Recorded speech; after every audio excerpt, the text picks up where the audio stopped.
Hey, what is going on, guys? I snuck in there for a second. That was an accident. We're going to get things ready to go here in just a minute.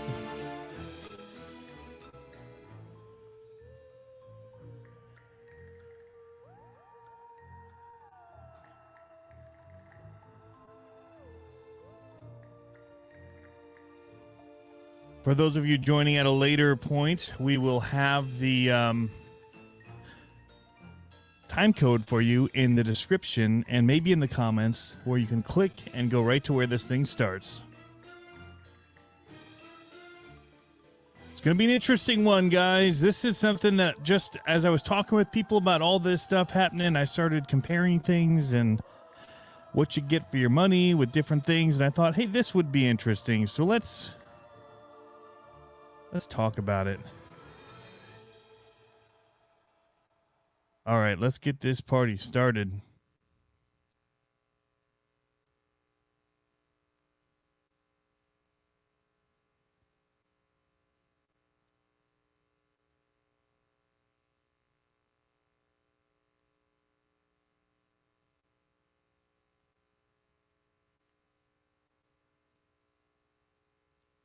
I'm messing everything up today. Shady silhouetted images and industry teasers are finding their way into our homes and invading our minds. Their calculated information is delivered to feed our addiction for radio-controlled frequencies. It's an RC conspiracy. But we are on your side, cracking the RC code. Because the truth is out there. Welcome to the RC Conspiracies podcast. Get your decoder rings ready and put on those tinfoil hats because your fearless leader is here.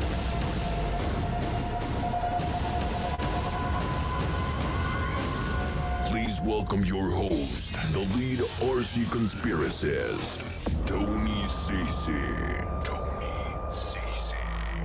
Welcome to the RC Conspiracies podcast.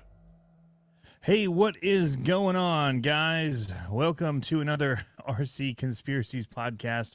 I'm having a lot of troubles with my mouse clicking today.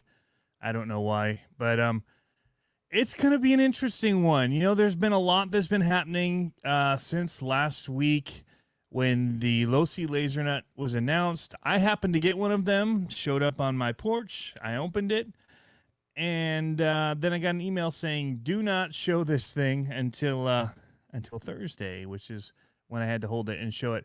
But we had a lot of stuff with power going out anyway, so I didn't have time to do anything with it. But we have that to show you guys, and we've got my Max over on the bench as well. Maybe later on I'll get over there and do some work on it. You can see the yellow tape. That's how I was holding my drive shaft together for the last couple bashes. The body is destroyed, but it's a bit of a tank. I'll tell you what. It was very, very impressive to me that it withstood the beatings that I gave it. Some of the beating it got was its own fault for control issues, I'll say. Too much power for a little package, and I'm kind of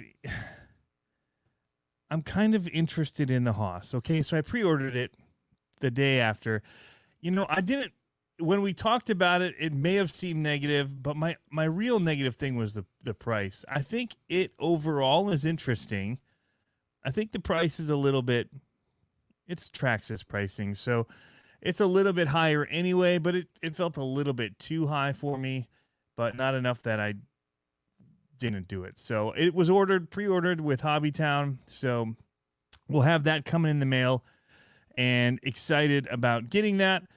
And a couple of, the normal things that we do, guys. I do have some new t-shirts for you. If you go to my page, my YouTube page, you can click the store button. And we do have some new ones. RC bashing is not a crime. So we've got some new shirts here that you can get, as well as masks if you want to wear an RC bashing is not a crime mask. I also did some CCxRC masks, if that's interesting. Whoa, they're telling me, wait, don't go. Do not leave us. But those are available. Right here, you can see the CCxRC mask. $9.99 for that one. For some reason, I priced this one up. Maybe I just forgot to switch it or something. I usually price a lot of the stuff down, make it affordable, and, don't try and make a killing off of the pricing on it. So anyway, that's if you're interested in RC Conspiracy, CCxRC. We'll have some more designs for shirts and stuff coming. I've got some ideas. I just need to put them to paper or to Photoshop, basically. Honestly, I just need to take them to Photoshop. That's what I got to do. But we've got some stuff to talk about. A couple of Aussies in here. Green Frog, 19% COVID tax. If you guys like this, be sure to hit that thumbs up. What's going on? Matthew Hall is in the house. My buddy, who I have so many of my retros, came from this man. Awesome designer. He's doing an awesome one right now, a Chapa. That looks so good. JD Passel. Hoss is a nice truck, but not a name. It's interesting. Oh, 19% up price because of the COVID pricing. I think you don't mean my shirts. I think you mean the Hoss? I don't know. Hey, Kimberly, welcome. Pop Expo says he's interested now. Now, there's one thing I should point out that I should do it right away. I'm that in love with seeing this one note here. And we've got this set up in a way that's going to be interesting for you guys, I think, because I've got them set up so that they're side by side so we can see both. But one of the things that I saw that really, really got my attention with the Hoss, where is it? Features list. Was the battery tray. Maybe truck specs. Here. Yeah, truck specs.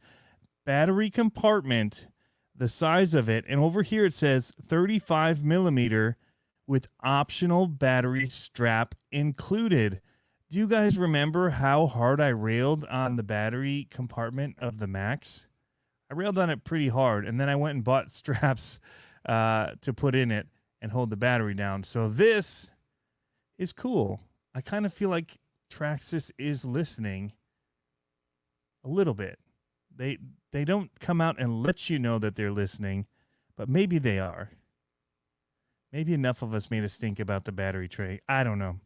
But it comes with a battery strap included. You don't have to spend the $18 or whatever to get one.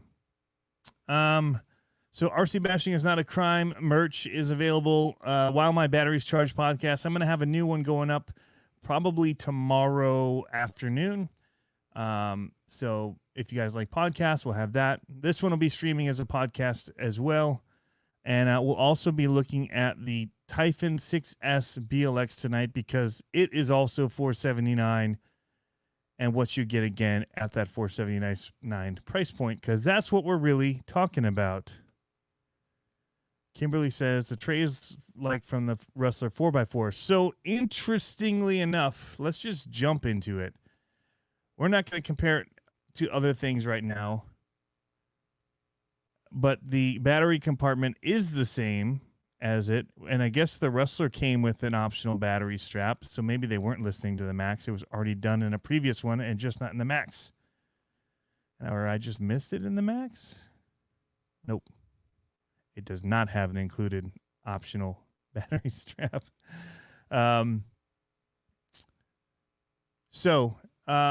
Going between the two, so let's just talk about them. So these are both $479 offerings that have come out.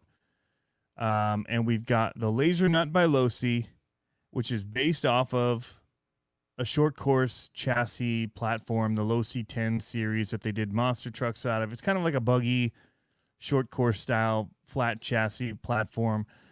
The Hoss kind of comes from that style, from the Rustler / ish kind of build platform.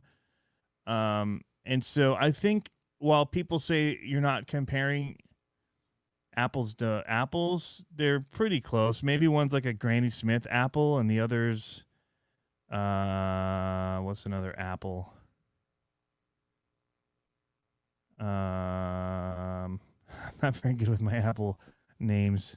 A different type of apple. You guys know apples. Something from Michigan would be good. There's a lot of good apples in Michigan. Anyway, first thing, the website for Traxxas is killer.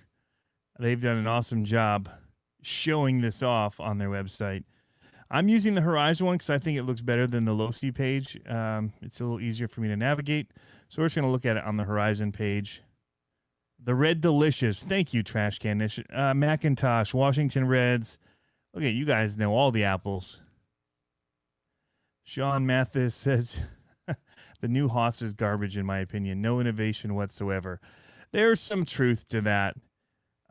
It's not super innovative. Let's make this go full screen for you guys so you can see it a little bit better. Let's take off the branding too. Goodbye. Honey Crisps. That's the one that we like here. That's what I was trying to think of. So, you know, when you look at the two, the Hoss has that platform. They've put big wheels on it, which is great. I like the wheels. These sledgehammers are 5.3 inches tall, and they look mean and aggressive, and I think they're going to tear it up. I don't know the height, actually, of the ones here. I mean, they're 2.2 wheels, but I don't know the actual height of the tires. Maybe they have a diameter on here at the bottom if I go to the specs. Keep on going. See, this one kind of just goes on forever. All right, so maybe here. I have a tire. Nope, wheelbase. Sometimes they'll list the tire diameter. I'm not seeing it. But anyway, they're pretty big tires on here as well. So they've taken it, they've put big tires on both of these platforms. To begin with, the Losi 10 was a more expensive offering when I got my first one than the Traxxas Slash was as a VXL. So it's kind of like they flipped the pages here a little bit, because with the Losi 10 SCTE, I think it was $530 when I bought it. And I could have gotten like a platinum for $499 or something at the time, VXL. And but the Losi was kind of race inspired, had all this aluminum upgrades and stuff like that, so it cost a little bit more. And here's the wheels. So it's different. They're a narrower. They're gonna balloon a little bit more, probably softer. They're mud terrain. These are licensed as well. I should point out a couple of these things are licensed, and that typically increases cost, where the Hoss has no licensed parts to it, and it shares a bunch of old parts. Now, the Tenacity as well shares a bunch of old parts. However, it does include a bunch of new things as well that are custom made directly for this vehicle, because they're trying to match a licensed vehicle in the Lasernut U4 rig. So the brass style wheels like this, or the copper, were meant to match exactly to the truck. They've got the licensed BF Goodrich mud terrain tires on here, and then they custom did the chassis as well as all the molding on the body panels and all of that. There's a lot of plastic in the body, and you get LED lights. LED lights are cheap when you buy them from Traxxas. However, they are very expensive to get a light kit added. So if you were to add a light kit to your Max when you got it, it was like another $70. So I paid $629, I think, for my Max, instead of $549. Anyway, it was much more expensive with the lights, and to buy the light kit is like $80 to $100, something like that. Don't quote me on prices. I'm kind of guesstimating. They're high, and so these come with lights. So if you're using Traxxas pricing, that's an $80 upgrade that this rig just got. So the couple things that I want to look at between the vehicles, driveline on this, for the most part, is pretty good. They've got a center diff type thing that they call torque biasing center drive. They have a center diff in this as well, and it's a aluminum cased center diff. Let's see if they have a photo of it. I don't remember seeing one. So here's the other diffs, but they have one that it's shiny metal. It's an aluminum cased center diff, and it sits more in the middle, traditional style. And then it's got like dog bones going off each way that are the center drive shafts.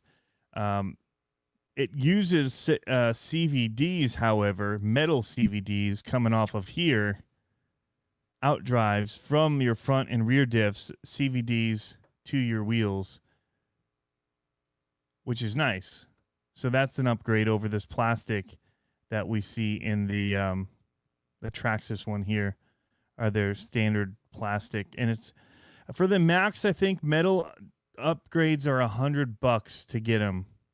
So I bought mine for $629 for the Max, and then it was going to be another, I think it was $70 did we pay for the wide kit, $60, and then it was going to be another $100 once you added that and you started breaking drive shafts because it extended them out to the point where it was really torquing that end piece. So anyway, what we're going to do is we're going to look at a couple of the different pieces. I'm showing a couple of them already. This part of the drivetrain is pretty bulletproof on these. These out drives, however, the drive shafts to the wheels are not so bulletproof on these rigs, although they're pretty good for plastic. Traxxas plastics are pretty decent. I'm going to give them that. I've had very good luck with the durability of most of the plastic parts over here on my Max. And then when I did do the wide kit, I did have a broken drive shaft up front there. So congratulations to Deontay. He just had a baby. So that's awesome. I think it was August 1st? It was early August, which I know it's still the beginning of the month, but pretty early on. Let's get to a few of you guys' comments in here. Nobody knowing. That was a special light kit, though, with bells and whistles. What bells and whistles were they? They go into your bumper. And they stopped working after the second run because the body cuts through it the way that it goes out the back. I'm not a big fan of lights anyway. I don't need lights. They're not an upgrade to me in any way. And I did. So somebody says, why can't you buy both? That's lame. You totally can. I got the Hoss. I've got the Lasernut, and I ordered the Big Rock, which I think is actually going to be pretty comparable to this. Although it costs $329 with a bunch of plastic. It does have, however, a plastic center drive shaft, and it has plastic ring gears molded into the diffs on those. However, I have not had that part go bad on me under the 3S power that they are to run. So the biggest drawback for me on the Granite when I had that was the leaky shocks, and the transmitter wasn't great. You definitely get a better transmitter with the Traxxas than you did with the older and probably even the newer SLT3 that you get now. I think it is. Yes. Here, I got it here. But the SLT3 is a big upgrade over what was with it. And I do like that all the buttons are physical on the SLT3, where the ones on the Traxxas are kind of buried in buttons and having to know flashes and all of that. But it does have great range, and you know it's a good remote with the Traxxas, so there's some money there. But now that they've upgraded the shocks, I think that's a plus. I mean, they're plastic shocks; these are plastic shocks. The main thing is the drivetrain being more plastic in the ARRMA than in this one. However, I don't see that as being $150 upgrade, even with the motor, because the other one handles 3S just fine with the granites and all those. So it's kind of curious. Innovative RC says, I think the Hoss looks like a combination of the Rustler 4x4, the Max, and the Stampede 4x4. I think it honestly is a Rustler with bigger wheels on it. And some people in the last live stream I did said that it was actually more like it was longer than the Rustler. Well, it's not. It's not longer than the Rustler. If you do actual wheelbase, the entire truck itself, yes, is longer because of this big old bumper that they use, or wheelie bar that they use for those ollies. But if you look here, 11.62 inches wheelbase from center to center. 11.62 from center to center on the Hoss. This chassis is probably a modified Rustler chassis. They've added these little body guards here on the side, like rock sliders, I guess. Some people are saying they're really to keep the body tucked in and from flexing too bad out and cracking there. So it is, no, it's not shorter. It's the same. 1162, 295 millimeters from middle to middle of wheel.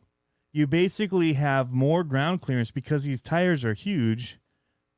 And they've also done, you can see here, it steps down on this little guard here down to where the drive shafts and all those meet. So it does have a little step down piece here where this is going flat out.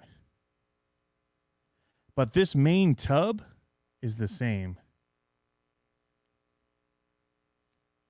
So it's wider, and that could either be because there's offset on the wheels, right? These are maybe wider wheels, or possibly they added 2 millimeters to each of the arms. I don't think so. I think it's the same arms.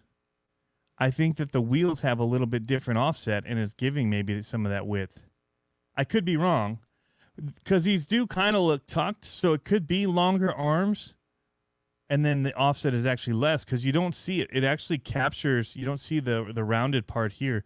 So these might be further in the wheel and have a little bit longer arm itself. So it's like a monster truck version of the Rustler. They put a bigger motor in it to handle this, and they had to put in that center differential to handle the extra power that motor was then going to put through the drivetrain instead of just a slipper that the Rustler had. But it's $50, $60 more in price. So your shock stand a little taller. That gives it some of the height as well. But that's also because I think they do a drop down. You know how they do the plastic, I don't even know what to call them. But they drop it down. So AKA Pigeon Kicker. Yeah, I think there might be some different rim offsets here. These ones actually look like they tuck in further than these ones. So maybe that is where you get that 2 millimeters. This could be the lens angle that they use, whether or not you see this piece sticking out on the, trying to get my mouse to do the grow up thing here. If you look closely on here, it looks like it might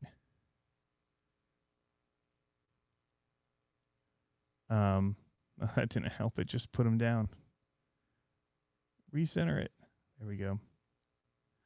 Anyway, so it definitely is looking to me much more like the Rustler than we thought it did the other day. Definitely has much more ground clearance at almost 3 inches versus 1. A little bit heavier. And the shock lengths are the exact same. They're long front shocks and the XX long rear shocks. That's the same as they're doing here. They have longer springs maybe.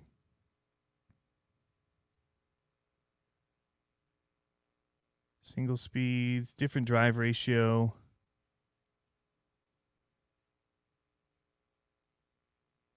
So this one's a modular composite tub, and this one is a composite tub.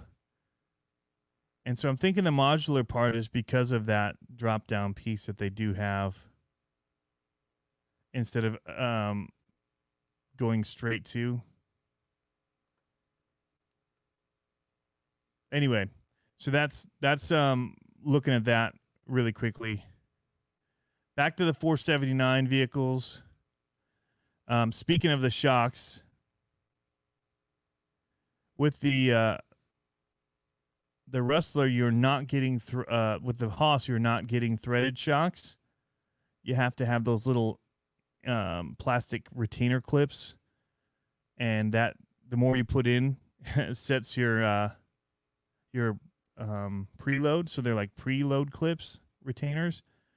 On this one, you have, first of all, you have aluminum thick threaded shocks as well. You have metal aluminum shock towers, as well as an aluminum chassis, 3 millimeters thick. Both of them have adjustable turnbuckles, plastic arms. You do have a bumper and a wheelie bar on the Rustler, but you do get a fifth wheel with the Lasernut. So that's extra cost that goes into it. Is that extra tire, extra wheel. Normally that would be about $30. If you buy a wheel, you get two wheels for like 25 or 30, and then you get two tires for 25 or 30. So 15 for the wheel and 15 for the tire. That's about $30 extra piece just to have that in there. At our cost, their cost, of course, is lower. Sway bars are included on this, front and rear. This one has, Velcro chassis tray, 130 amp ESC. And it has a 550 can motor instead of an XL 540, I guess they call it. It looks like a 550, but they're calling it like a 540 XL. So, does have a 5 millimeter shaft on it, though, so that's good. This as well has the 5 millimeter shaft. The radio system that comes with this one is a very nice radio system. How's it going, Michael McKenzie? Thanks for jumping in here. They both have mediocre servos. The Spectrum S614 is nothing to write home about, especially with big tires on it. But this receiver that they have in here is an awesome, awesome receiver. The 6100 AT Spectrum, 6-channel. You have a 5-channel, though, in the Hoss, which is good, respectable. They both have, like, the stability management system going on. But, again, you get this, molded caging with this one instead of, like, an unlicensed body with a crazy paint job on it. The drivers, the details, the hoses, the lights, the aluminum, the metal drive shafts, the CVD style. Again, that sold as almost a $100 upgrade for any Traxxas I've ever bought. Those type of drive shafts for the wheels. Either my eRevo, that's what it costs for the Max. So that's an additional cost you're going to have to put on if you want to move to metal CVDs for your Hoss. So I definitely, it's a different driving style, so you can't really compare that. If you really want the driving style of the Hoss, then, the only way to get it is to get something like this. I'm really concerned now, however, after seeing the length of it, that it's a little bit bigger than a Rustler. But when I look over to the side here, and I look at the Max, it's already a really small monster truck. So the Hoss is just the littlest bit bigger than the Stampede 4x4 and a whole inch shorter than the Max. And it's also not as wide as the Max before you put the wide kit on, and it rolled over a lot. So let's get back to some of the comments here. See what some of the opinions are.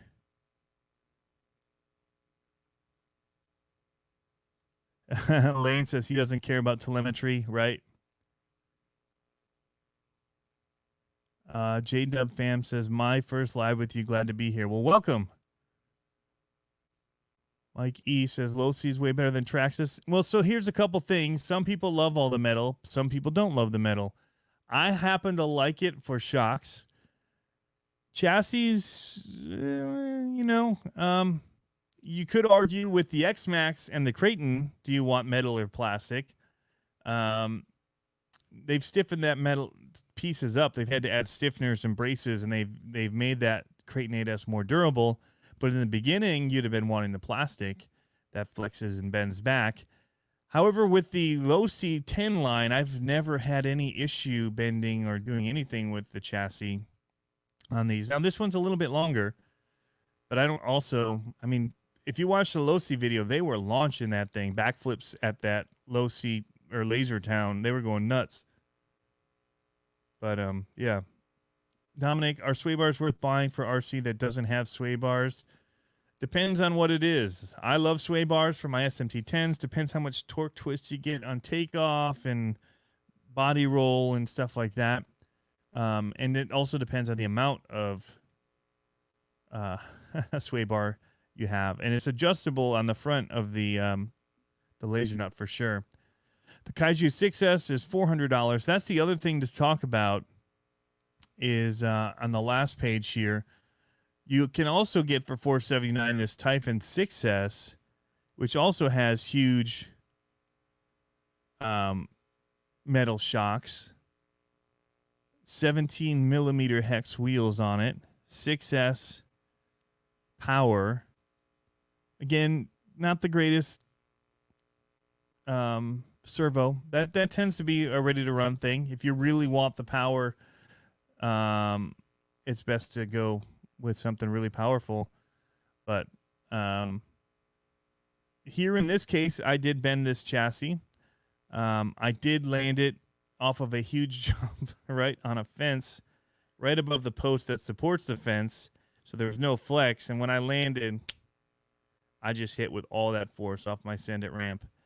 I was a, 30,000 subscriber, let's go nuts thing. First run with it out of the box and just sent it. And it actually still runs great. I have a M2C chassis for it. I just haven't done anything with it. But this has metal drive shafts as well going out. It's got huge metal shocks, threaded 6S BLX motor in here, 150 amp ESC. So you get all of this for $479. So again, I think this truck is going to be cool. it's Traxxas pricing is what it is to me. It's just a little bit above probably where it should be. Raquel says, don't forget Losi is smart ready.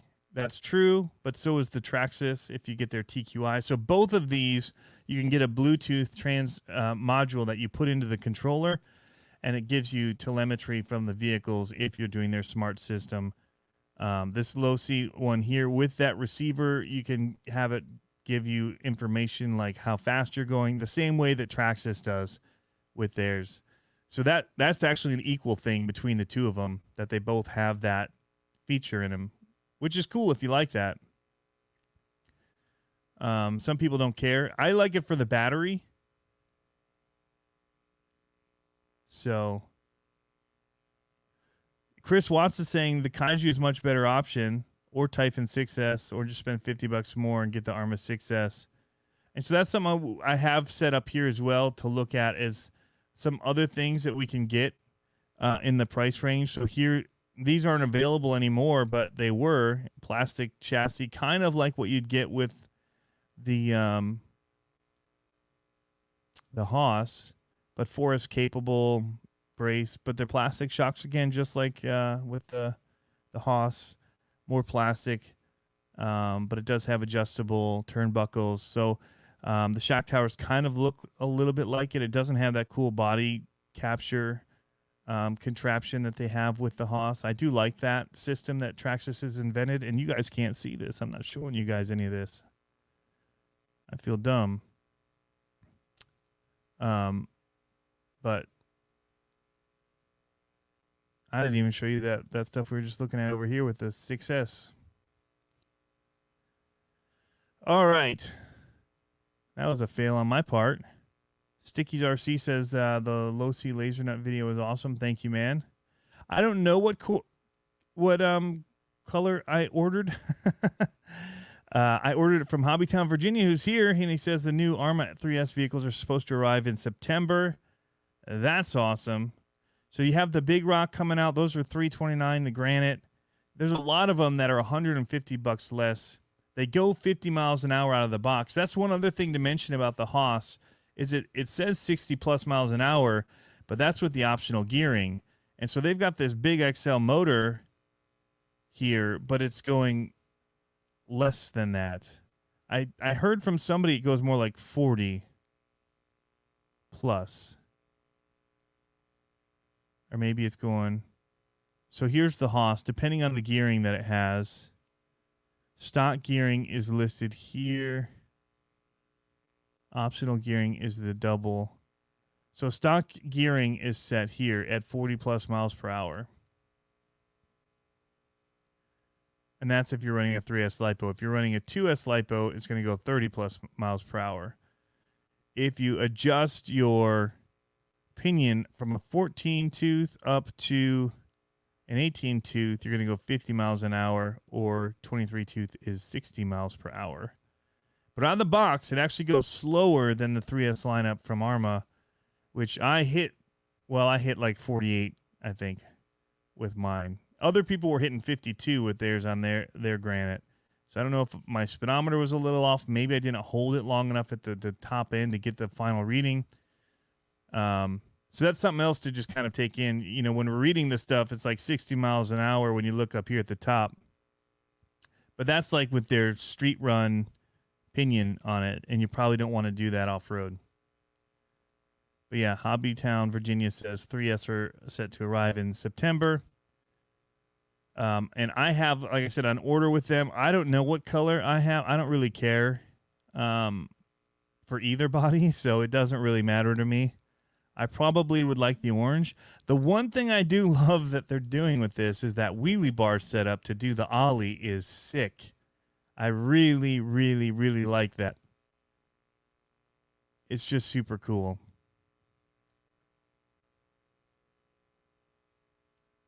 I'm trying to catch up on comments. Curious on the Lasernut speed. Out of the box is also 42 miles an hour, and that's on 4S, and so that's on their gearing on 4S. But you could gear up too and go faster. Innovative RC, when they drop it in the video, it seems to chassis slap a lot. I don't mind chassis slapping. I would rather it do that than be too stiff.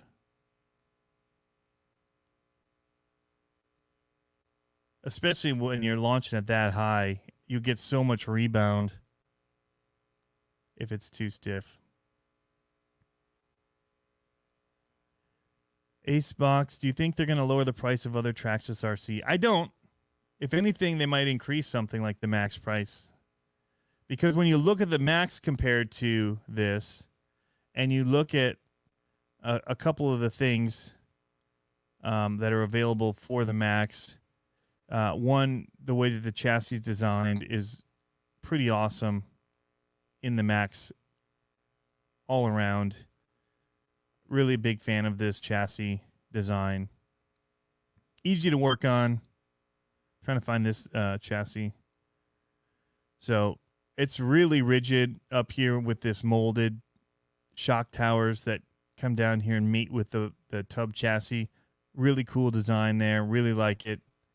Works well with their clip-on system. I didn't have very many issues with my body popping off with this.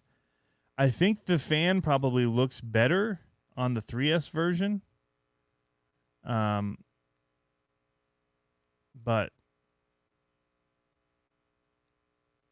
the tires are bigger with the Max as well. And they're rated for getting some speed. 17 millimeter hexes, I don't remember. It's got that flange nut on it, that's right. I don't remember what these were on the Hoss.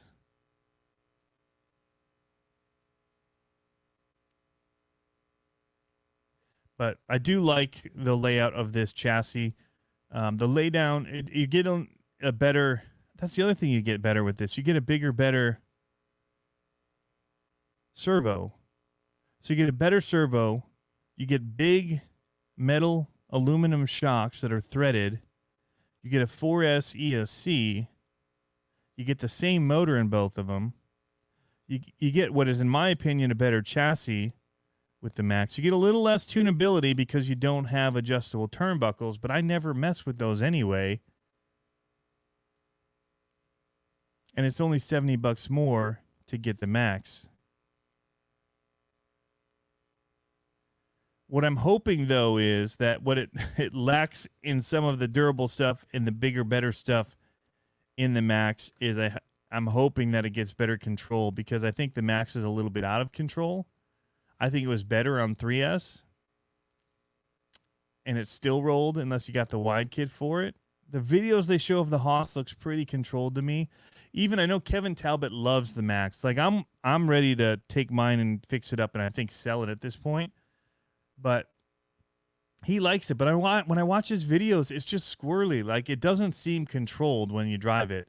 Wheelies and like gets onto one wheel. And I mean, if you like that, not really being in control, but it does some cool stuff for video, I get that, you know. But every time it lands, boom, you watch it pop and that back end kicks up every time.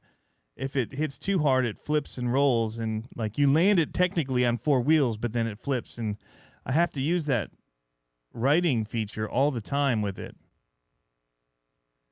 So I'm kind of hoping, you know, you watch the videos, it has a little bit of kick in their videos, but not quite like the Max did. And maybe that's because the shocks are softer because they're smaller. But I don't know. It just seemed like it landed better to me when I watched the videos of it. I know you guys are saying a chassis slap, but I don't remember the pops that I had with mine, where it'd kick and flip all the time. So, oh, here was that ollie. If you guys haven't seen this, this is epic. So cool. One of the top features of it, I think. Ollie it down the stairs. I was going to see if they do a big air here, if it kicks up or not. Here's one. They backlanded it. Backsided it so you wouldn't get it. It was actually pretty good. I said before, their driver's really good. Real Morehead says, took me forever to get it to stop kicking in the back. See, it just landed hard there, and I didn't see it kick up.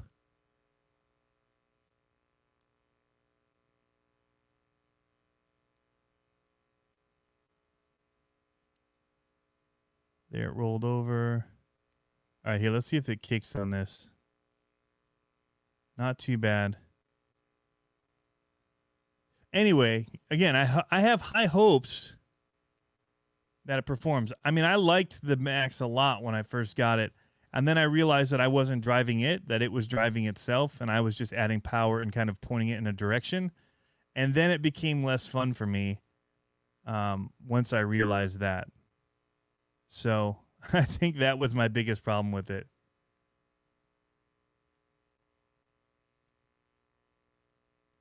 JMRC X Max Kevin loves. He says he loves the little Max, or mini Max he calls it too.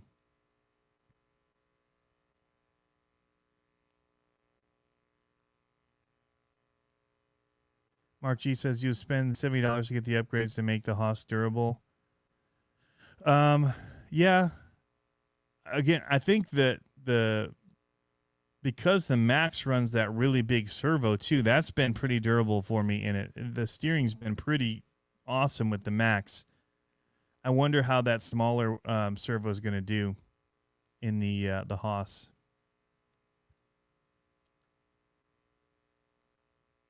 Because it's running the 2075 smaller servo. Try and pull this one up. What servo is it? Let's see what number it has. There's the muscle.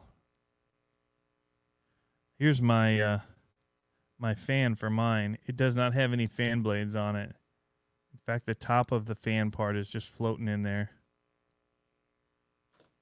I ended up just taking it off, but then it overheated. So this has that same torque biasing center drive. Does the self-righting, which the self-righting in the Max is really good.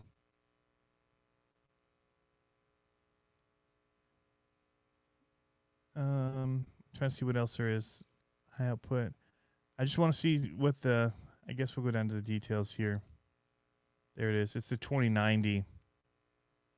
So it uses the same one as the big brother X Max in that little thing. 280 inches of torque. That's why it's pretty incredible.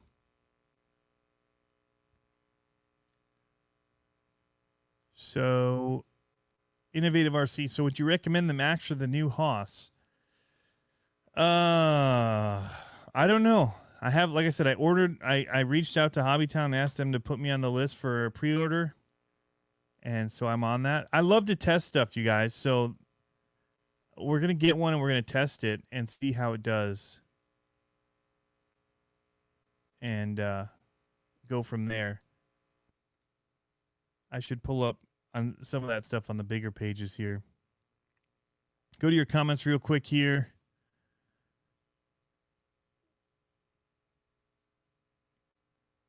Burnt first outing with the 2075, I'm betting. I don't know. The 2075's gotten better than the old reputation it had. They had a batch of them that were pretty junk. And then it was kind of, you know, in the middle for me. I haven't had it go bad with my, well, it's a drag car, so it doesn't have to do much turning. So, but in my original Stampede, I was going through servos like crazy in the beginning, and I haven't. I always just bought, I didn't know any better at the time that other ones could fit in, you know. A total newbie 7 years ago, or 8. Yeah, 7 years ago. And I just buy the same one, had the same number, wanted to get the same one, put it in there. No idea you could get different brands and slap them in and it would work. But, yeah, now I have one in there that's run forever. Mo's Garage, I can't believe Kevin broke it in half on the second run. I know, right? Crazy. And then he did something else to it at the skate park after he fixed it all up.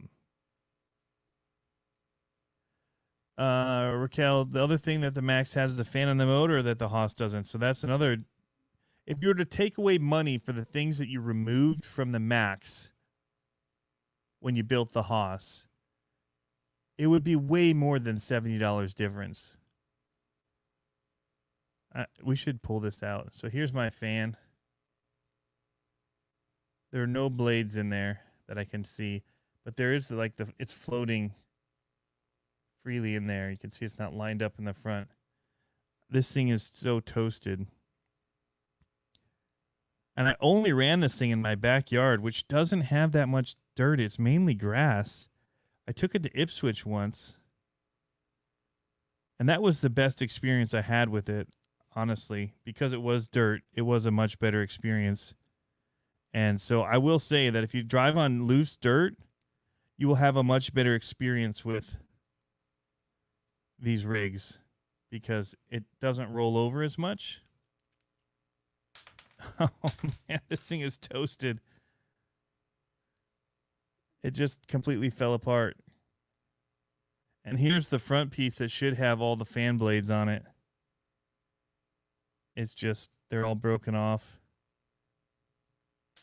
It's cheap to fix, though, guys. You get another one of these, and it just clips into the back here. Just drops in. There's little retainers that hold it in place. Not a big deal.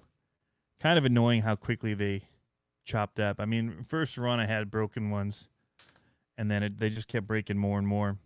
And the other one, there was one on the motor and there's one on the ESC, and neither of them work. And I know other people had more issues with the fans than I did in the beginning.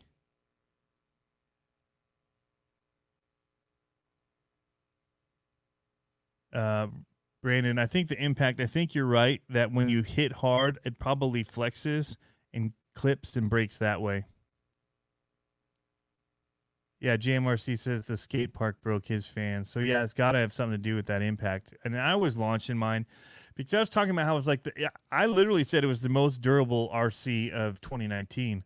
Not meaning of all RCs out, but like that came out in 2019 because it was stupid durable.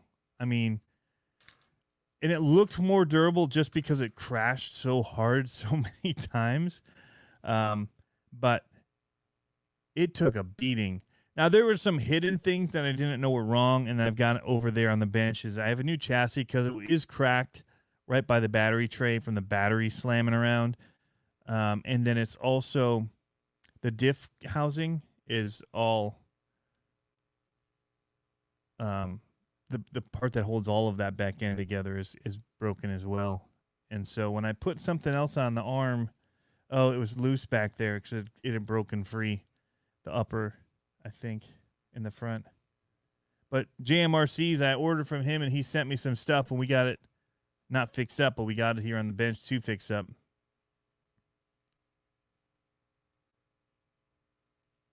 Yeah, the bulkhead. When I actually looked up the bulkhead, though, it was something different than what I broke. Yeah, I can see I'd actually diff housing. I looked up and then the bulkhead.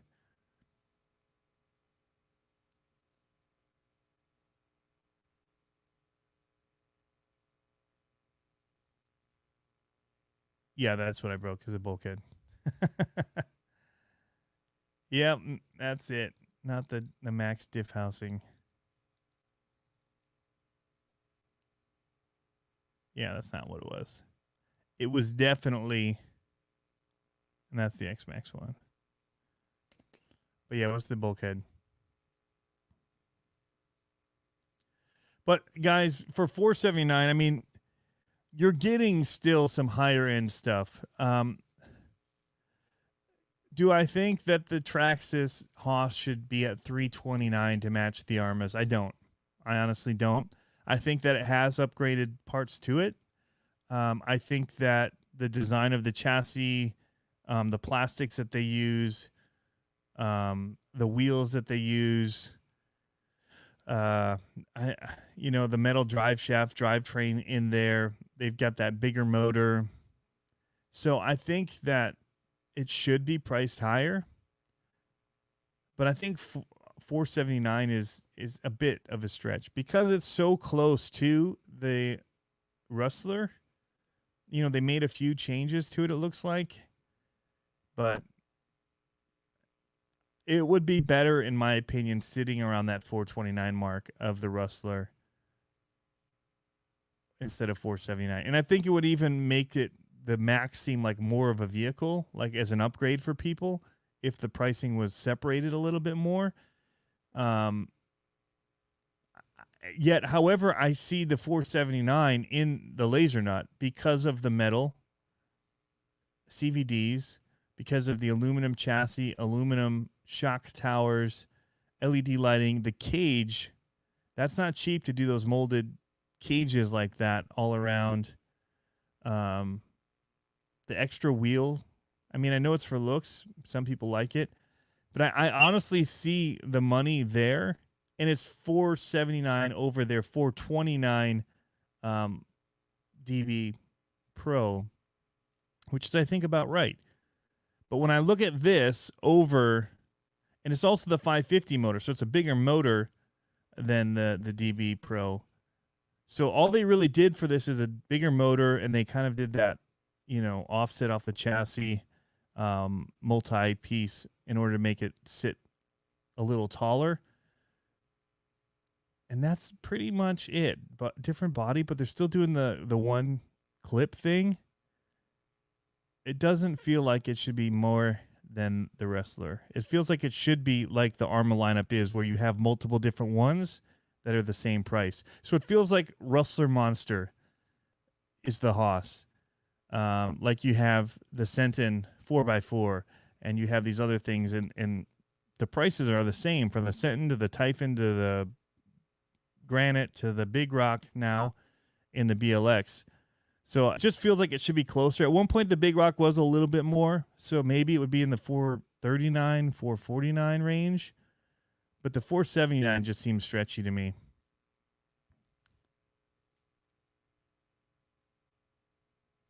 Because, again, yeah, Lane Waite is saying you're getting into 6S territory by ARRMA at 479.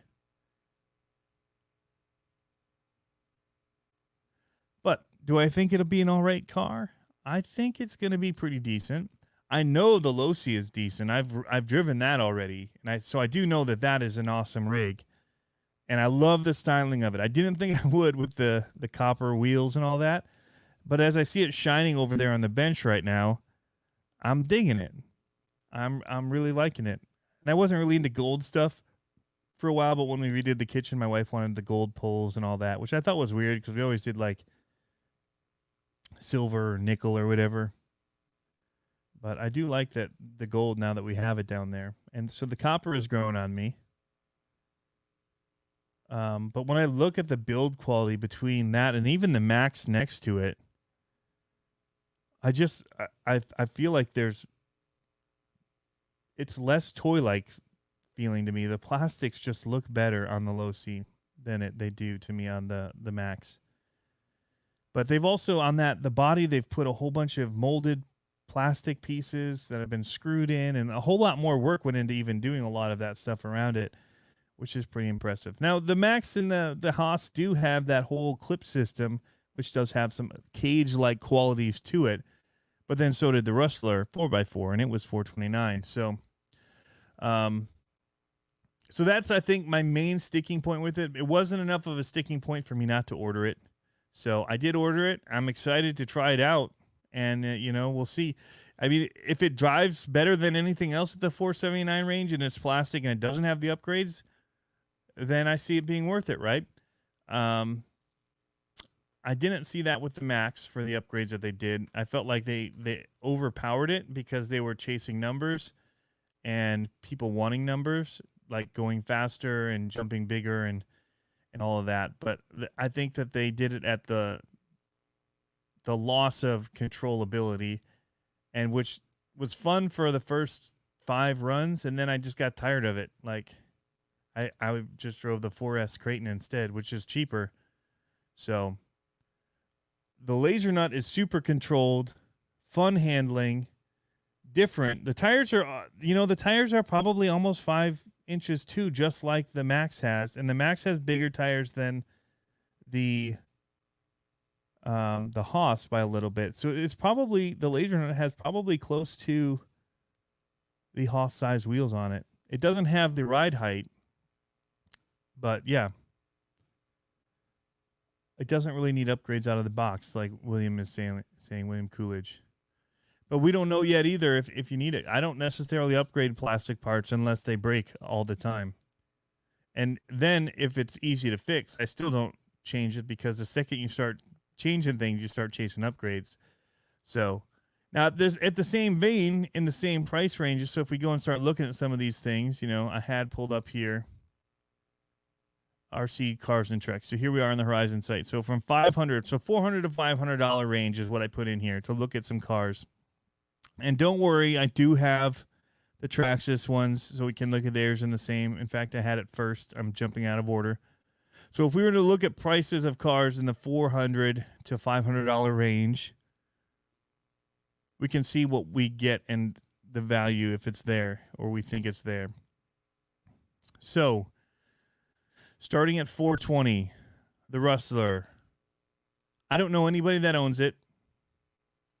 I know you can get it cheaper No one pointed this out. You can get it for $399 at A-Main, so it's $20 cheaper, which is probably where I think it should be. And I think that then, because they can lower the price on that, if they put the Hoss in this $429 range, even made it $30 more than this, I think that would be a good point for it. And it makes it only $100 more than the ARRMA. And, you know, typically the Traxxas stuff is more expensive than ARRMA, and so people realize that. But right now it seems too much more than ARRMA. Slash Platinum. I do like that it has a clear body, so you can do your own paint job on it. $429. T-Max Classic. Don't know who's buying that in this day and age. This kind of looks like where you'd be at maybe with...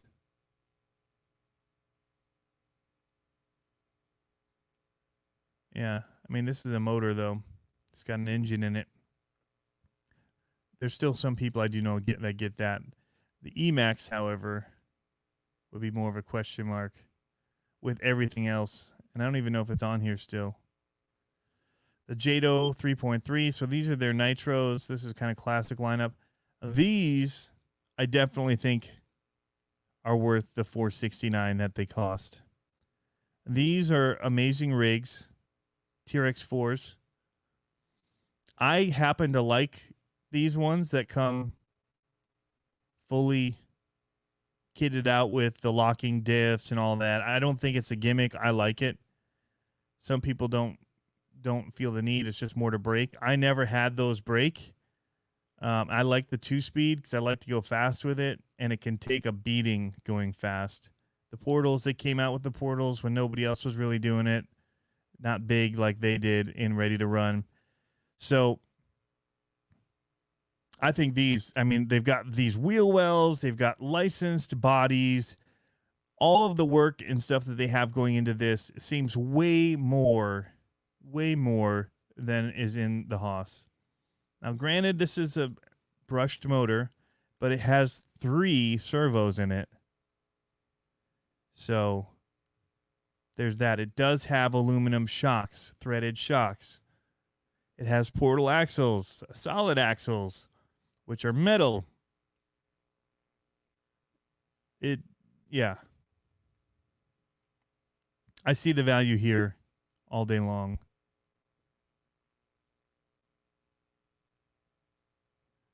So, leaving that one. Oh, we're quickly leaving the $479. So we have the Hoss. You guys know what I think. I think it should be $40 cheaper, or $50. I think it should be $430, $429. As if it handles well. I like what they're doing with it. I just don't see $479 in it when I compare it to even their own vehicles. You have the Slayer Pro, Nitro, and then you've got the Summit at $499, which is brushed, 2-speed. I don't understand what this vehicle is. Never been interested in it, honestly. And then you get into Slash Ultimate for $529. And that has still plastic drive shafts.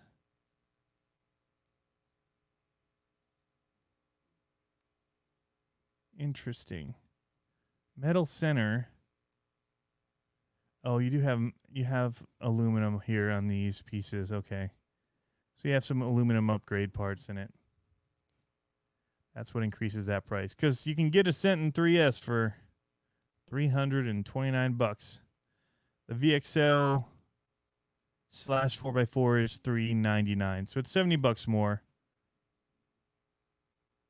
And again, that's kind of the price range where you see that with Traxxas. That $70 I can see.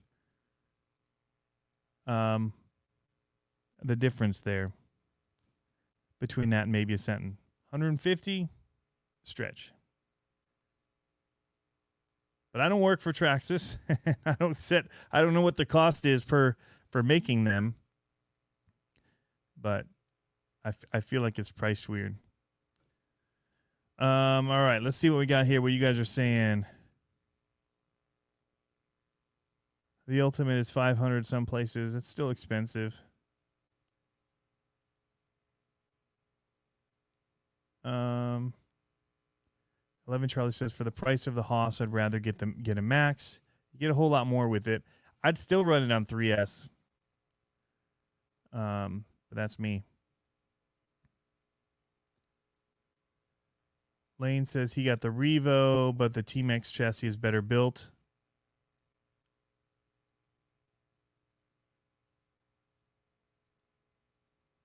Jordan Kidder says, not bragging, just I don't know why, but I have 10 X Maxes. Holy cow, man. That's insane. Insane.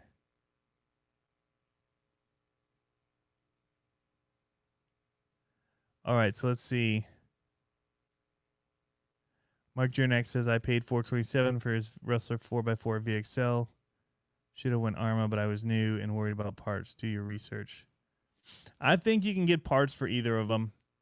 Traxxas has great part support, and part of that is because those parts have been around a long time, and so there's lots of options. But here locally, we can get Traxxas or ARRMA parts pretty readily at our hobby shop. Our hobby towns are awesome here in Virginia. So shout out to Hobby Town, Virginia Beach, Newport News, Richmond. I've been to them all.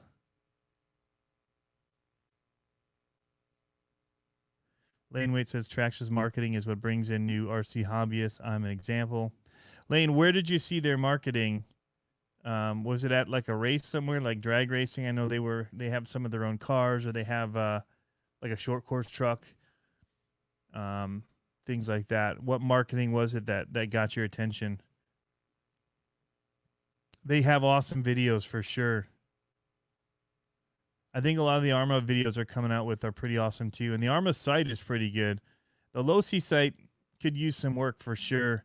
They don't have like that breakout page like ARRMA and Traxxas have that are so cool. And they're very focused on, really hip stuff. So people are saying Kaiju stuff, and the Kaiju thing here, the Red Cat is really hard for me to get here. I've wanted one. I haven't been able to get my hands on one.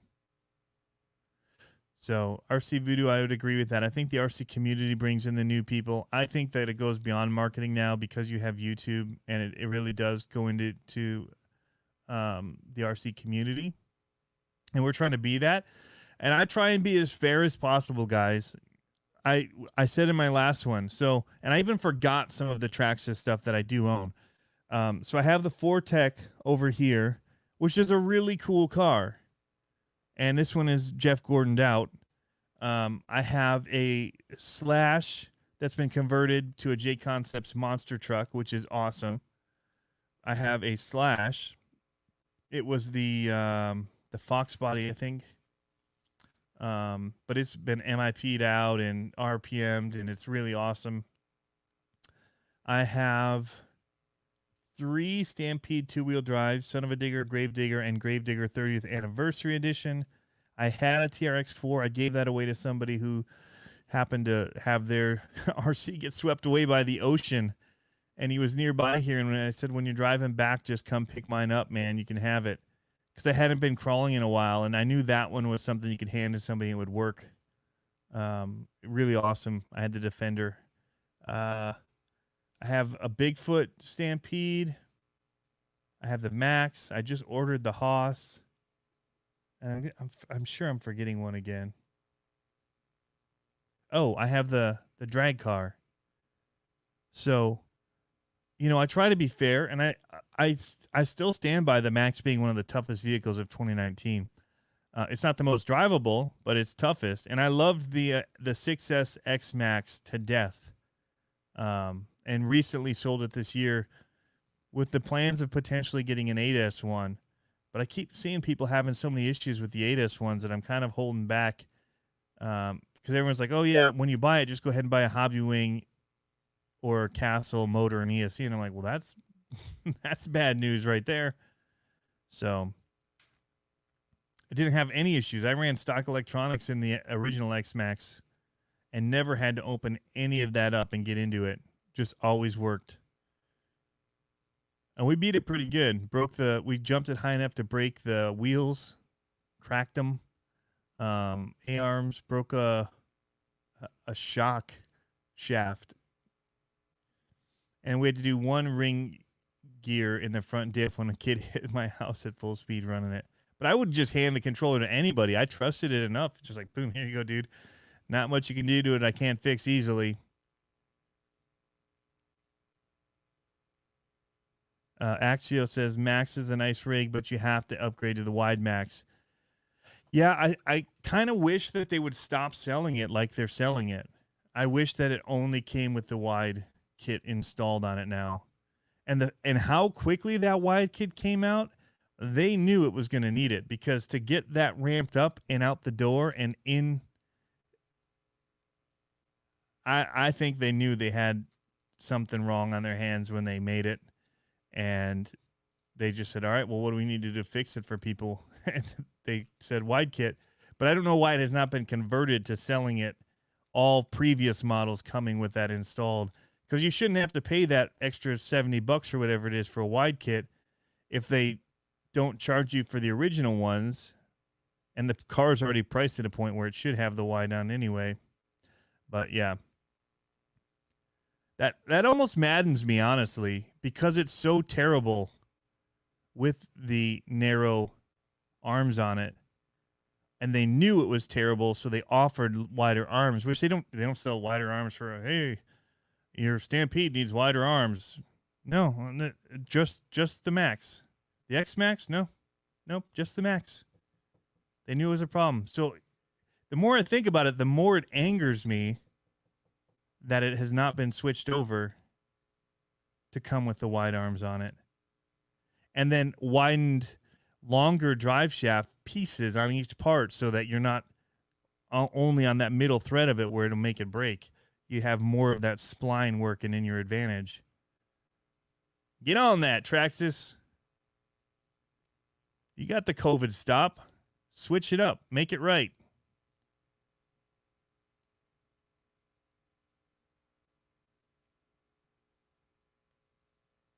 All right, I'm way behind on comments. Yeah, once you get those wider arms, because it has the short drive shafts, you have to get the steel ones that are made for the wide kit in order to fix that. But if they give you longer pieces, you wouldn't be riding so much of that ribbed. This is going to look inappropriate, guys, but the ribbed part is out like this right now when you put it with the wide. But if they did it so that it was, much more buried in there, you're using more of the ribbing and the actual shaft, it would be more durable, and maybe you wouldn't need the metal of CVDs. Romore heard, at least offer both Max and wide Max as RTR. But we tell everybody to just get the wide thing when they get it.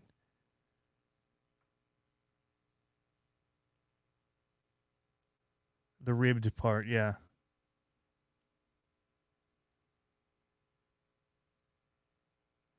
All right, I'm reading some comments here.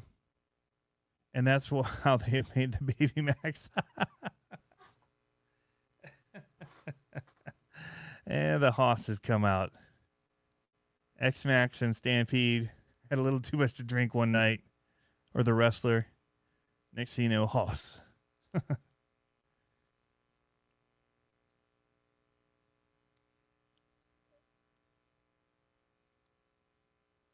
So, yeah.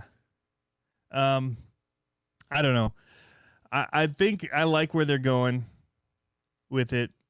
I don't think I like where their pricing went with it on the Hoss.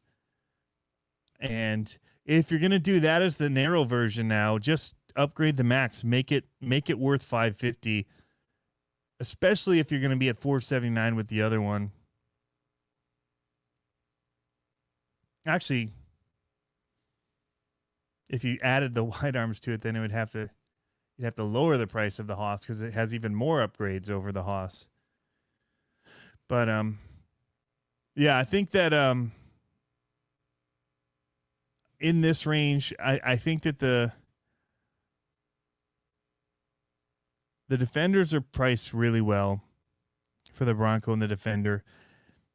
$520 for the Blazer. It's pretty cool. And it's newer, so I get it.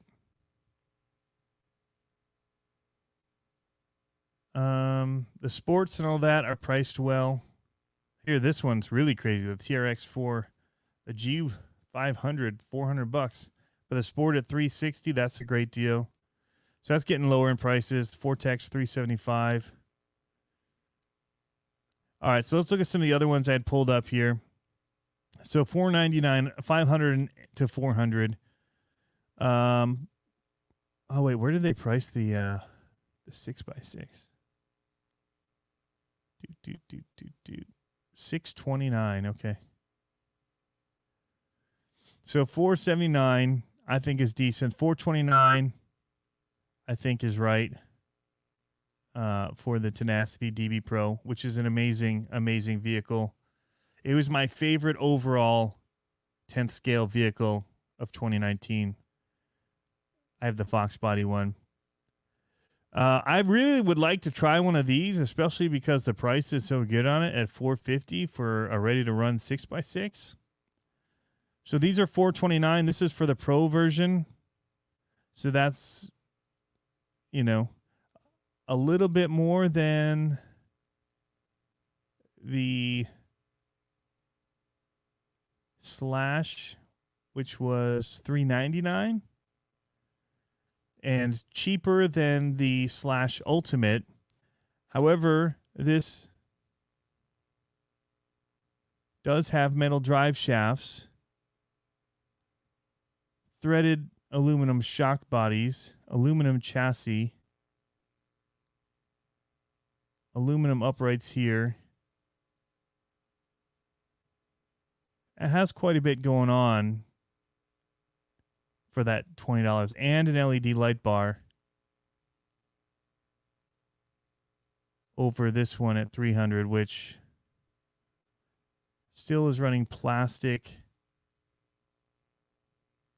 shock bodies.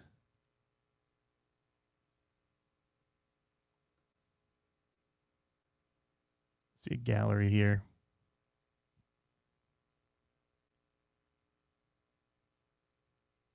So here's their studio shots. Yeah, so plastic shock bodies, plastic drive shafts, plastic chassis, lots of plastic. So with this Tenacity, you get quite a bit more for $30 more. And I think what they went metal with on this is actually better than what you get with the Ultimate at $529. I don't typically do those arms and stuff, or the knuckles and all that in aluminum. So back to what is available. Whoops. You guys aren't seeing this again. I'm doing it again. And now I just messed it all up. Their page went haywire.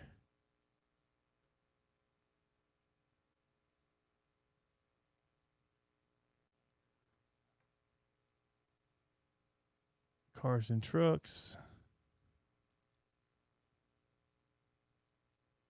Oh, how did I do this last time? Somehow I got all of them. And then I was able to do it by price.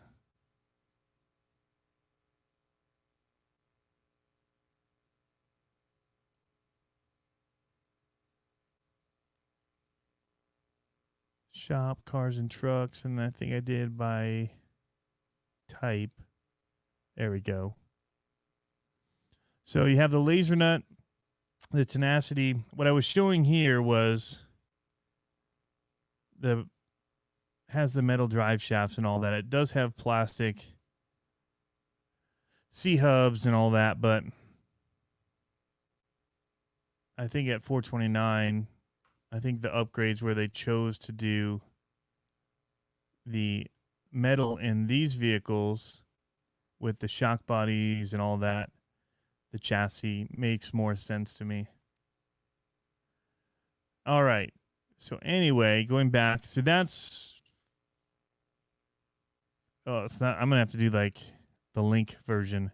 So here's one I do have question marks on. The Bomber is $449.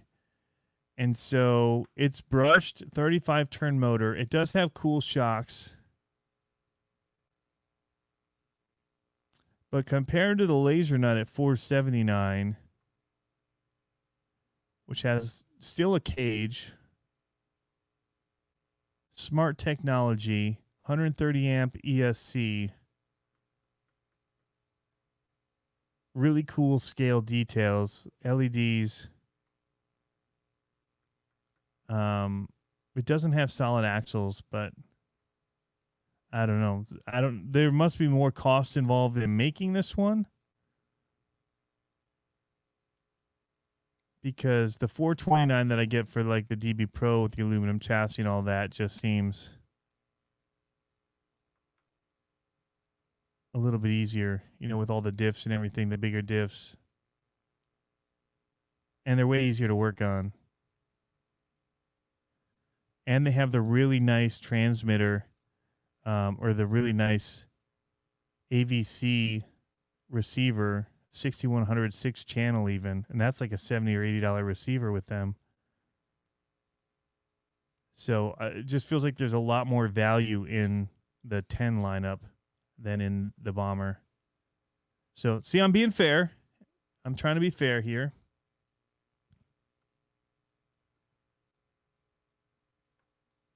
But I think this is at $449 over, although this has a lot at $629 that's going for it with the lights and the locking diffs and all that. That's pretty impressive about it. But this is $500. It's a lot like the TRX4 with locking.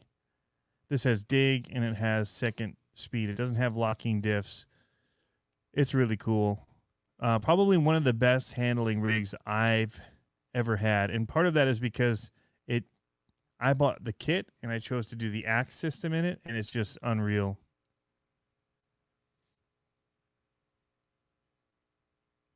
But yeah, these at $479 are an amazing deal. It just rips. The 6S is something else in this Typhon. Really like this car. The Capra is very, very capable.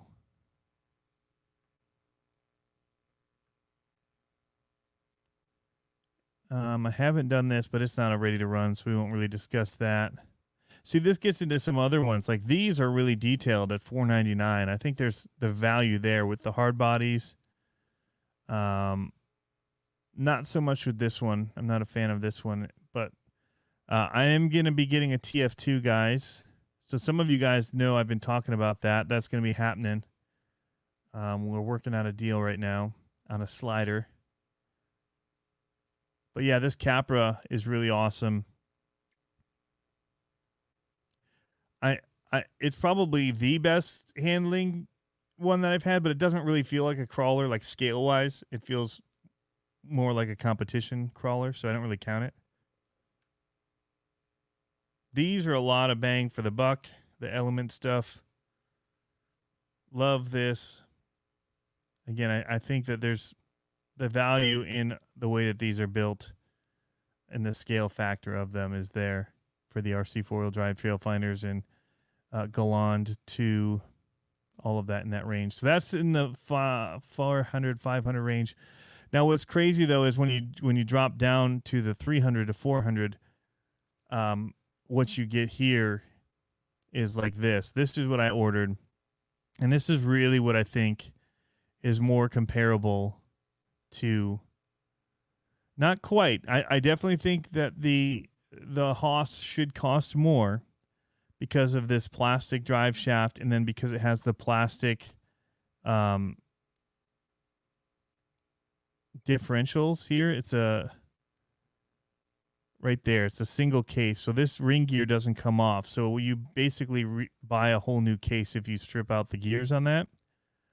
But again, I haven't had any issues with mine getting torn up. Now that these shocks have silicone rings in them, O-rings, I think this is going to be something to contend with at that pretty much 50 miles an hour out of the box with them. It does have the plastic drive shafts coming out to the wheels though. But again, that's in the reduced price at $319. So this is running a slipper clutch, yes. Nobody, no one, you're right. So that's another additional cost.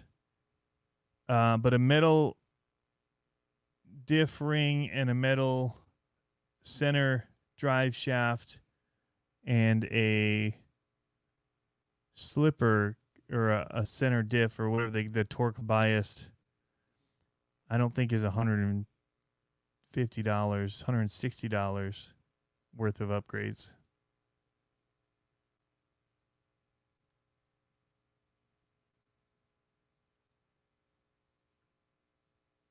Even the little bit bigger motor. It's still technically a 540. They both come with 540 cans.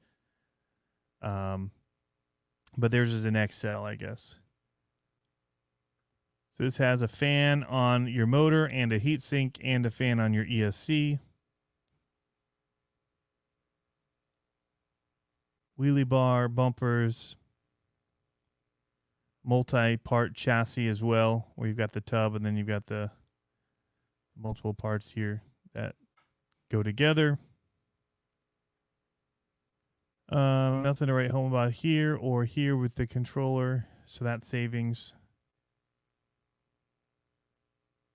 But do you need the TQI for the Hoss? I guess that's the question.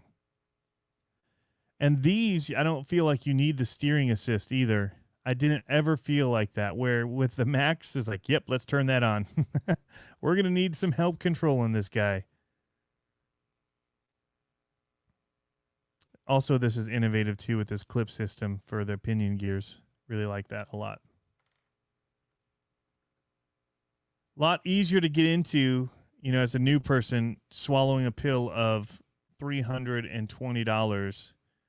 I mean, this could be your first RC if you wanted at $320, and it's brushless. So the VXL starts with them at, you can get a 2-wheel drive VXL Stampede for $289. Their 4x4 Stampede brushed is $320.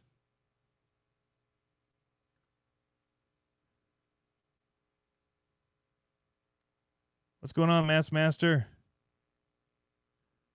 Not to mention the body on the Big Rock looks awesome. SFL RC24. So these are priced to sell. I'm with Kevin Gibbs there. Definitely priced to sell for sure on the ARRMAs. Because you're getting for the same price as this, a brushless machine.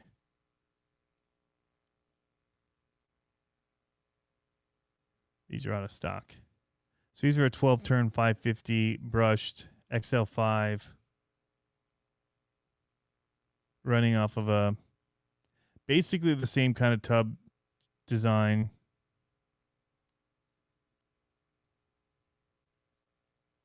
And these ones I do believe run off a slipper.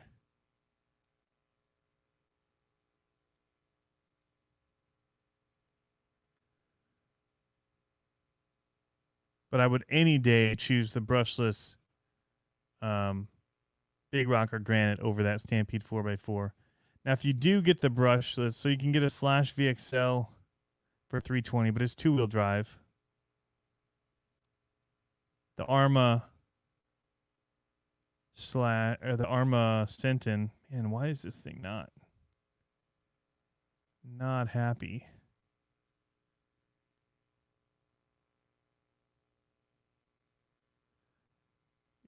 Can't go backwards on their site. That's a problem.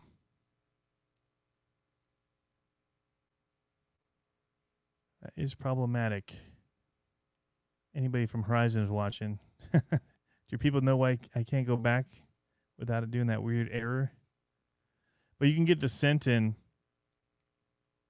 3S version. So the Losi one, their race kit is $349 for 2-wheel drive, but it's aluminummed out. But you can get their brushless short course one here for $320. So it's a big difference between a 4-wheel drive brushless and a 2-wheel drive brushless at the same price. So, I mean, there is a lot of options for people getting started. I think that 3S lineup is going to be, that's an industry changing kind of a pricing that they've got those set at, honestly, to be able to get these rigs. And I have 2 of these. So I have, like I said, I have Slash, and I like it. It's great. But we don't usually run it. We run 2 of these because they're both awesome, wicked fast. 50 miles an hour and on 3S, and just unreal. I really like this in the red. So we might have 4 of these this year to have like a little race set up in the backyard, let neighborhood kids come over, because it's all about getting people involved and into the hobby. So definitely digging it.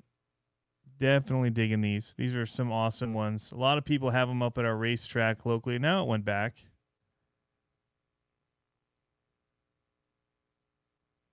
Not to the right thing, but it went back. I need to remember to right click. But you can get the 3S of the buggy. You can get the 3S Granite monster truck here, which I had and was probably before. Well, it was my favorite under $300 basher, and still is technically. I really do like now the Kyosho Mad van is pretty awesome. It doesn't have quite the capability of this, but it's a wicked fun RC. One of the most fun to run. Just 2S. Just have fun. These are insane flips, whatever. And then it would have been like my favorite under $500 probably until they came out with the 4S lineup, but more importantly, that DB Pro. That thing is, my favorite 10 scale basher. JMRC, they listened and fixed it that quick. All right, Buck. Does a Denton nosedive like the Slash? No, Axial, it does not. We backflip the sentence. There's enough wheel speed to backflip them or just level them out on 3S. They're insane. Paul Clancy, the Granite is my terrible weather truck. Earl says his Granite helped him win the last A-Main Hobbies long jump competition. That's awesome, man. So I've ordered, I had a Granite. So here's what happened. This is a funny story. Talking about all of this is I had the Max and I was just getting it out and running it. I just bought it and I'm just doing wheelies and just ripping it down the drive. In fact, I was making the video where I was showing how far I could wheelie. Like it wheelied farther than anything I've wheelied before, which is pretty cool. I'll give it that. It's a wheelie machine. And this guy that works for my neighbor came over and was really interested in it, wanting it, but I couldn't recommend it. Like he's like, dude, that's awesome. How do I get something like that? And I'm like, well, this one costs $550. And he's like, oh man, that's nuts. That's way more than I was thinking to spend on it. I said, well, I have one that goes just as fast as this one, does crazy wheelies, flips, whatever. And it's $300. It's a Granite. And I said, I can pull it out and show you how that one runs. And so I did. I went and got it out of the garage. And he's like, dude, this is awesome. He's like, I let him drive it, at that point, whatever. He loved it. And he's just like, dude, I just got paid. Can I buy this off you? And I was like,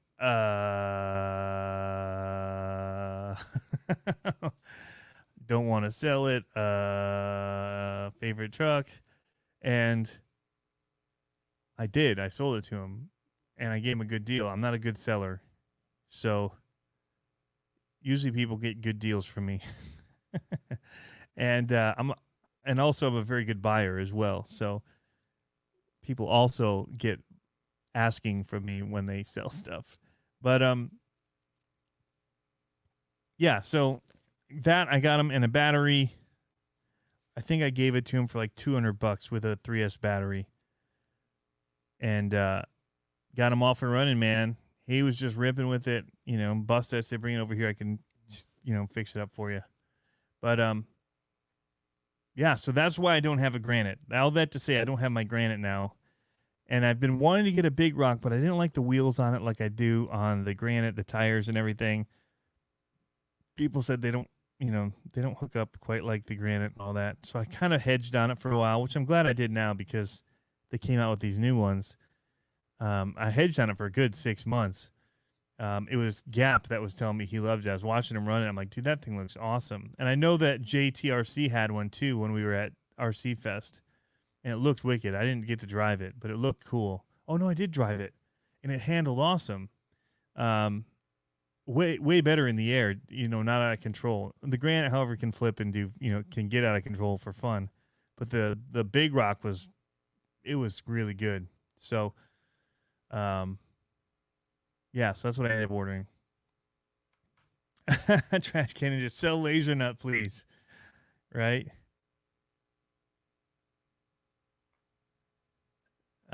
Chris Watson, I'm your guy when if you sell Lasernut.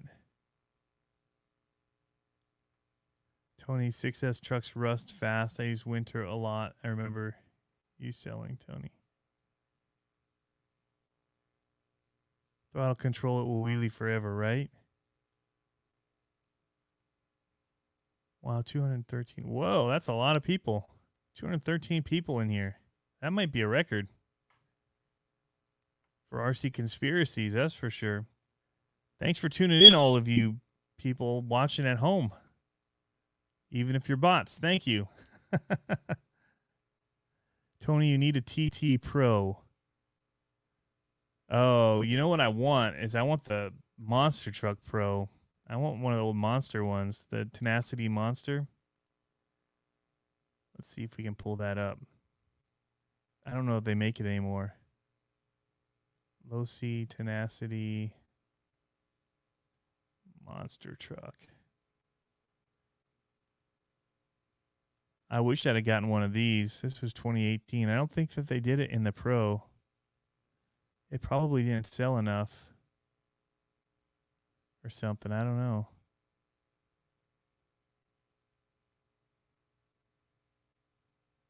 Yeah, it's not pulling up. Lots of Losi stuff, but not the Monster. They're letting ARRMA do that. I might have to get my hands on one, though, because it runs the Tenacity parts. I get the upgrade, the Pro upgrade for it. Let's see if anybody's got it on eBay. Losi Tenacity MT.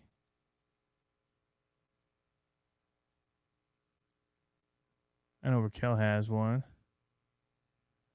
These are just front bumpers for it. No, I'm going to have to do some research in here. See if I can't score one.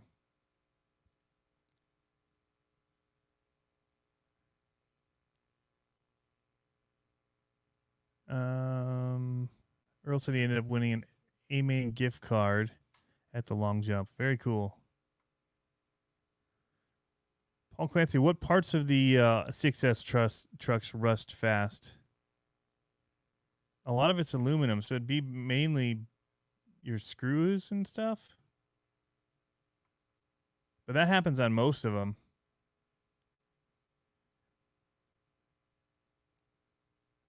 David Fernandez, do not buy a Hoss. Don't give Traxxas your money for their laziness. Too late. Too late. We did it. Oh, see, I said how many people were here and they just left. Isn't there a mega version of the Granite or the Big Rock? There is a mega version of the Granite. And so, guys, one of the things that I'll be doing here is after I fix this up, the Max, which I mentioned I was probably going to sell. If I fix it, I'm going to sell it for more than I was talking about the other day, because it's definitely going to be some work to fix that bulkhead and the chassis. It's going to have to remove a lot of work, hours of work. But I have the brushless upgrade for the Mega Typhon, which I'm excited about, making that thing 3S. But I'll probably do that actually before the Max, because getting that video out is more important than fixing up the Max, because I don't know that I'm going to run it anymore. I don't know. Maybe what I'll do is fix it up and then run it as a comparison with the Hoss. Maybe that would be a good idea,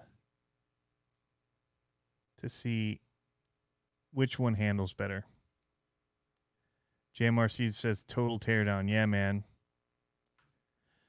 Chris Watson, how did I break the chassis? Well, let's take a look. It's not a very big break. Let me grab it.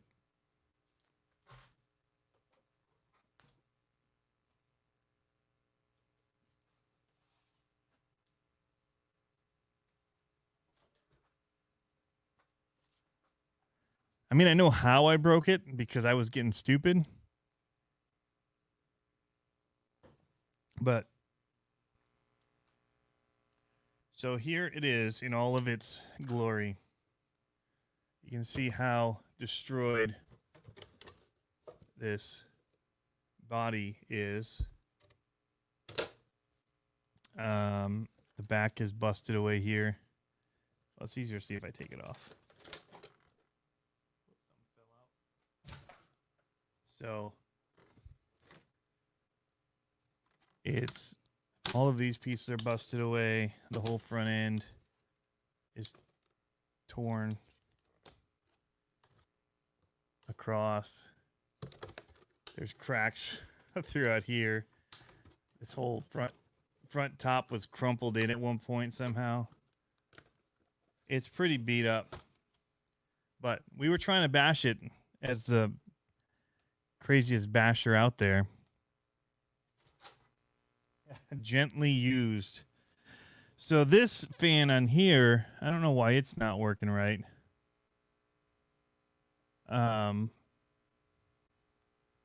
Internally, a lot of this stuff looks all right. The wires are cut on the lights from right here, right where the body meets. It just cuts them right off at this. Just a dumb design. But the chassis is cracked. You're not going to be able to see it. It's not big enough to see on camera. If I can get it to focus. It's right off of this right here. It comes down and cracks in.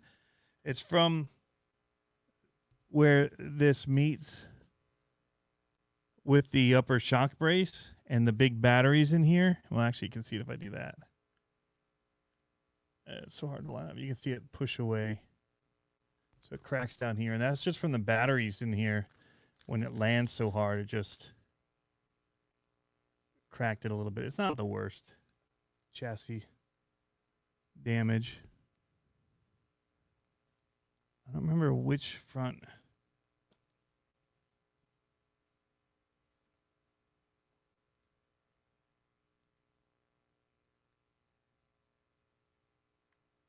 One of these front bulkheads were cracked. And it wasn't really holding this upper arm right.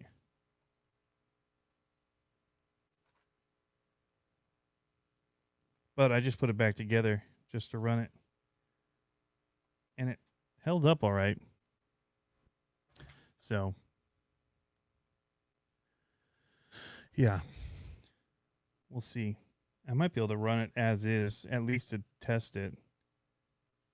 I will have to change out that broken drive shaft, though. Yeah, the chassis crack isn't bad. And even the bulkhead, I couldn't really move those uppers.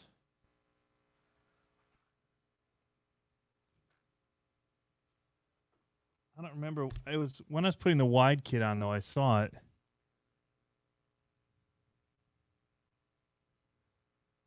But maybe when you screw it all together, it just stiffened up. Yeah. It's all right.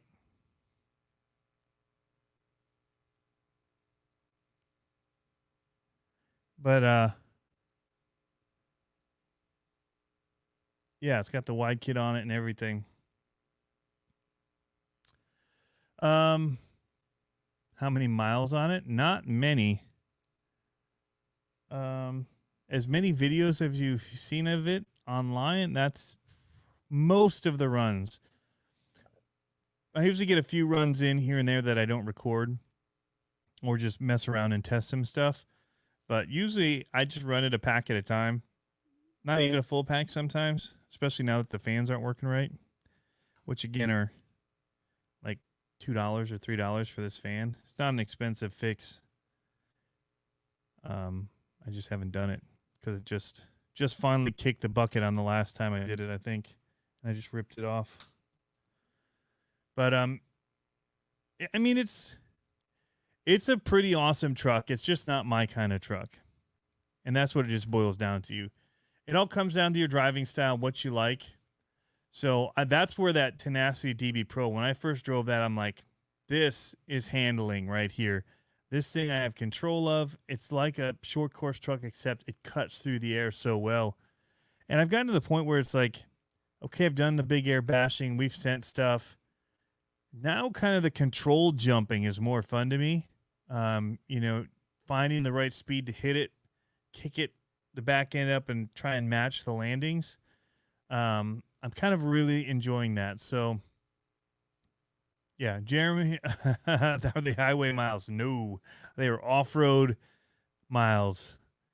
It's like you bought a Jeep and you never drove it. It was always trailered from four-wheel drive park to four-wheel drive park. It's been to the Rubicon Trail.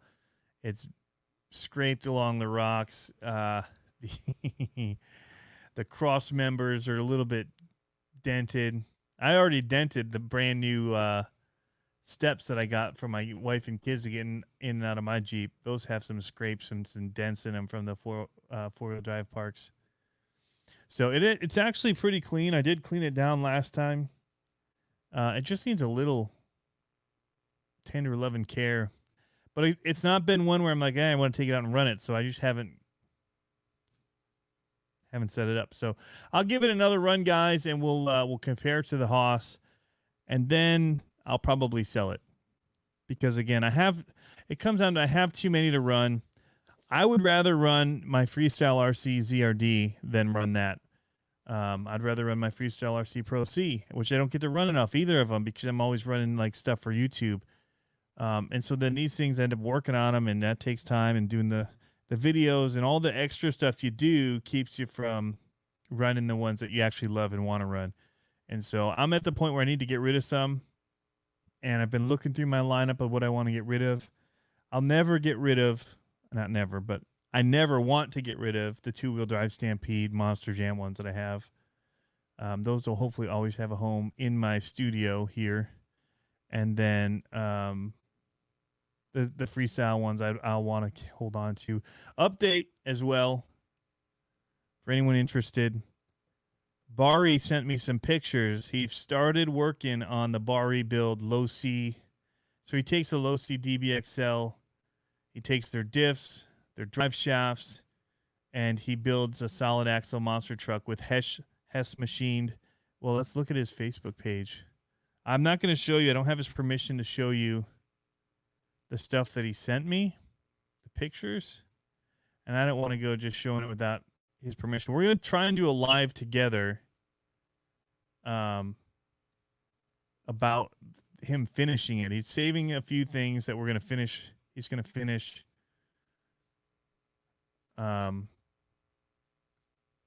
with me. Let's see if he's got any more pictures. Okay. He didn't send me any new ones. So I'm going to view his story right now. Pause. All right, now I can pull up the page.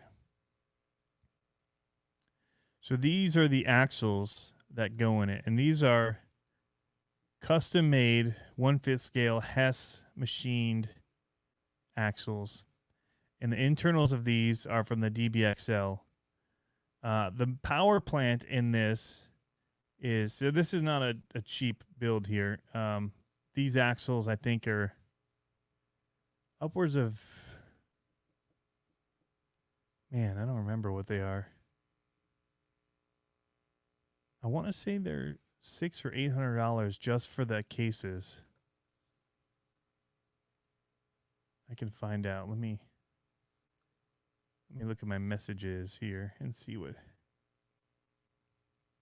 if I have one from him. Nope. I can look in PayPal. Give you guys a kind of an idea here. Custom's fun, but it does have its. So they were $680 shipped.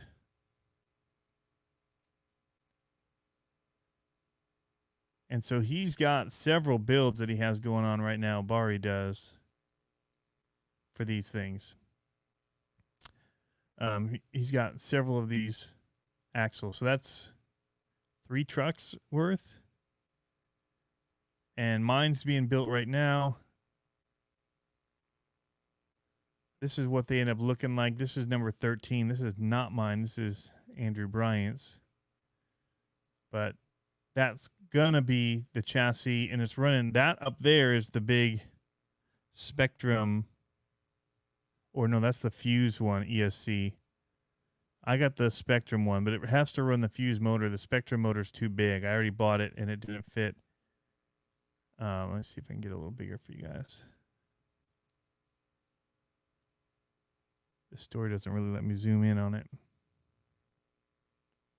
Whoa. I freaked it out. But custom sway bars for it that are machined for it. Dual battery trays up top. Runs on 8S. It was really hard to find all the parts for it, the shocks and some of the things. And the wheels were getting discontinued. So it was a little bit of a tricky thing. But this is not in the 479 range. Just the axles alone would go overboard. So it's been one of those things where I've kind of sent him the parts over time. So he just got the Spectrum. We're doing the Spectrum 5th scale. He's made a new mount for it, so it'll run their Spectrum new short servos that they've got, the 5th scale ones. Instead of running 2 10th scale, it's now going to run 1 5th scale, and it should be awesome. Jeremy, was there anything you didn't like about Axial Fest? I enjoyed it a lot.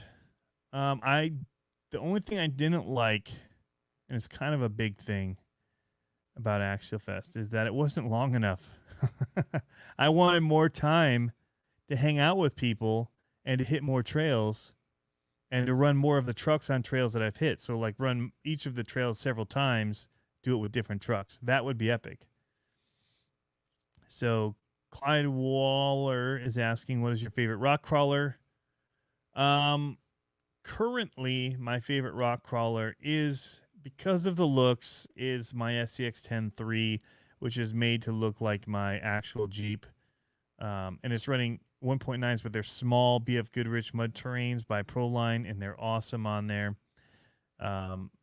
They look more like a Jeep you'd see on the road that somebody takes off-roading still, like mine is. They don't look like super huge, like over 40s, like the RTR looks like for wheels, or tires. But it handles really well, really, really well. But I have the Axe system in it, which really helps, and I have a Reefs 555 servo, so it's a pretty decked out SCX-10 The stock shocks work really good in it. I got to tune them myself, which was helpful. Instead of just, if I get an RTR, I kind of leave them on because it's a pain to take them off and tune them. But I got to put in my shock oils and all that and make sure it was working how I wanted it to. And so, yeah, I really like it. The Capra though is pretty awesome as well, just different.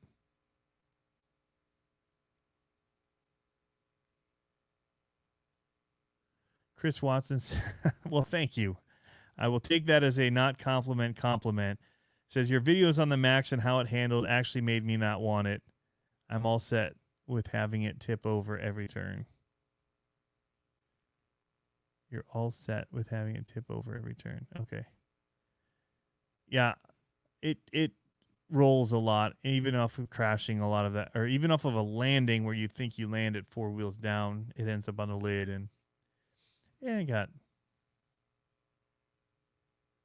got to be a little old after time.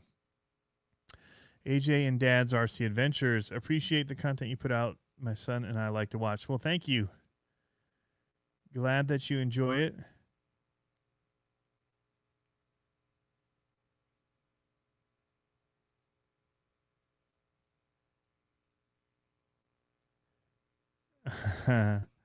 This is this is good. Axiomatic. I'm glad to see you back, man. Lights on a basher just aren't a good idea. It's like one ply TP. It'll work, but bound to fail. I have usually I end up having issues with things, and it ends up being related to the lights. So I didn't put them in my SCX-10 If you get the ready to run, they come with them. I'm not installing any. So this is interesting. So this is from Tony. They should have come out with a mid-motor chassis, not this Hoss crap. So that is very Traxxas of them to put their motors in the back and do their torque bias thing that they do. But yeah. David Fernandez, a Losi MT Pro would be sweet. Yeah, it comes down to marketplace because I don't know. I guess your value in that comes in the bigger tires. But when you have something like the DB Pro, it's $429, and you have that awesome cage. But then you do something like the Monster Truck Pro, and then you just do like body clips and on body posts, but it doesn't have the cool cage and all of that. Do you still feel the value at $429 in something like that? I would think they would have to probably drop the price on it. Maybe if they came out with it at $400, it would be an upgrade then over the Granite or Big Rock with the metal drive shafts, metal chassis, some of that stuff at $400. But if you do it and put it next to a DB Pro that has so much extra stuff for it at the same amount of money, that's where my brain gets confused when I start looking at stuff. I'm like, well, why are these the same? Like, this is way cheaper to make. There's none of that cage work and design and molding and all of that. But it's the same chassis, bigger wheels, I guess. But that one has a wing on it. That should make up for the difference in the wheel cost. I don't know. It's just, how do they price it? And do they want to compete in that market where they've already got ARRMA at $329? Will people pay the $400 or $420 or $430 for the Losi monster truck? Questions they have to ask. But it does have metal drive shaft, center mounted motor with the center diff instead of a slipper, which is way better in my opinion. But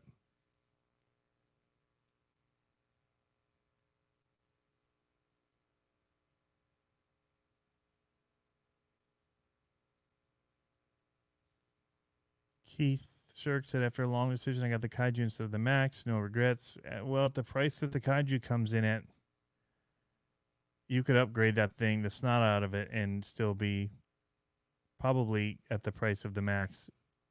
That still needs upgrades. David Pig, Tony, you're a bad influence. I bought an Axial SMT10 Gravedigger. Well, good for you. I consider that a good influence. How about my favorite rock racer? I would have to say the Tenacity Lasernut. Handling on that is insane.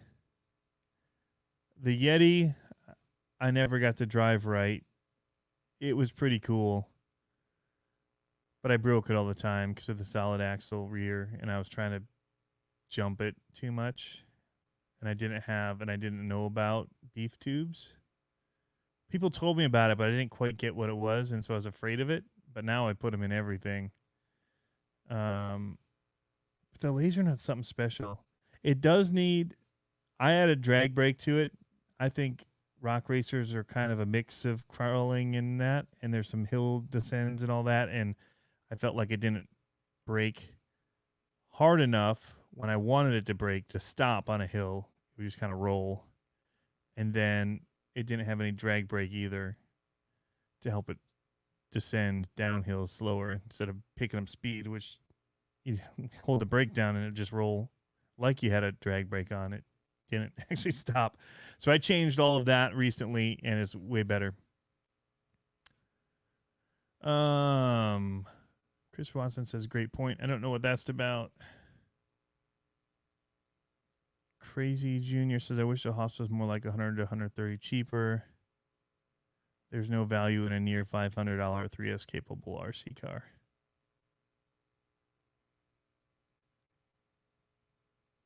Unless it's scale. There's scale factor, or like the crawlers, that's different. But basher wise, yeah. Clyde Waller, I have a Rustler VXL, incredible. So this is going to be kind of like that. So I'm curious. I ordered it. I'm excited about it. Excited to try it. Beef tubes are a game changer. Axiomatic says, yes, they are.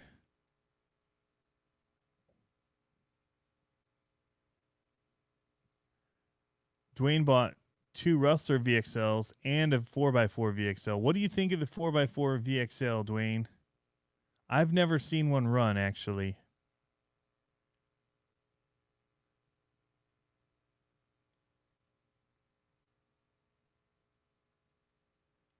I have a Rustler. Okay. Chris Watson says, good decision, Keith. He loves his Kaiju. No regrets with it. I need to get one of those. Nobody No One says it would be right around the TT Pro price, which the TT Pro... Let me see, what's the TT Pro? The TT Pro is $430.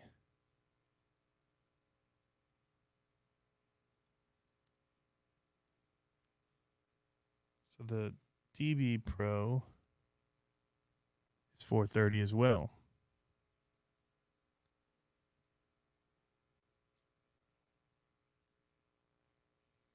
It's interesting though that with the molded cage and the wing, unless they're not making as much on the DB Pro, and that could be it, it may not be making as much on it as they do on the other one, but they want to keep it in that 430 range, even though they've added a cage to it, because it's 430 and the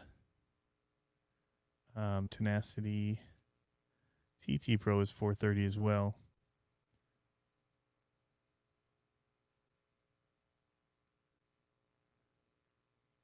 Pretty cool. Still looking inside there.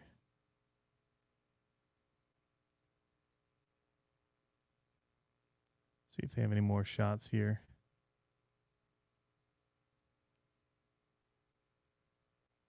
But it's just a removable body with 4 clips. Still has a light bar. I guess where the real money though is in those things like the receiver. That thing's an awesome receiver. The shocks are great on them. Well, they're an overall, all around really great. The Tenacity Pro lineup is really awesome.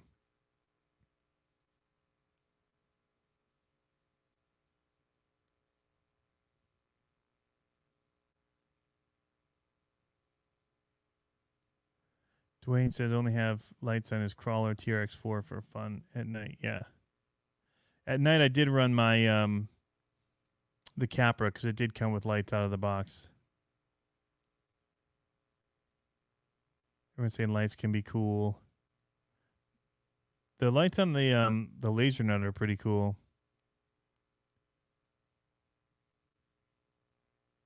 Steve OD, what's going on?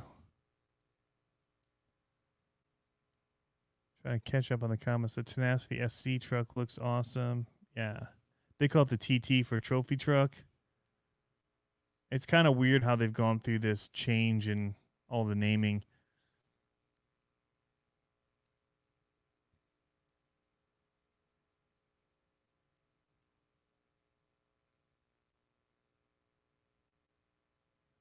I agree. Nobody knowing. Odd. Seems like the cage and wing would make it more expensive. Seems like it, but maybe again they're willing to take a little bit of a less profit margin just to keep it in that same price range. But these are just a really cool, and the Lasernut's based on the same platform, and it's only $50 more. It's longer, bigger wheels.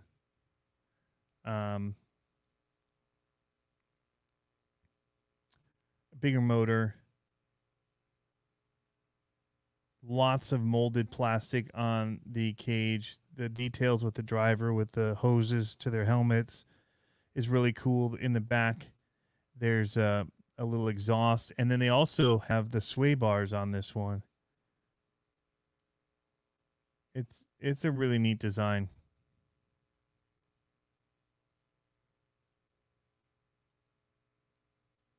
And it can bash. If you saw what RC Sparks did with it, he was sending it, as well as Losi in their video. They were sending it. I need to get it out and send it.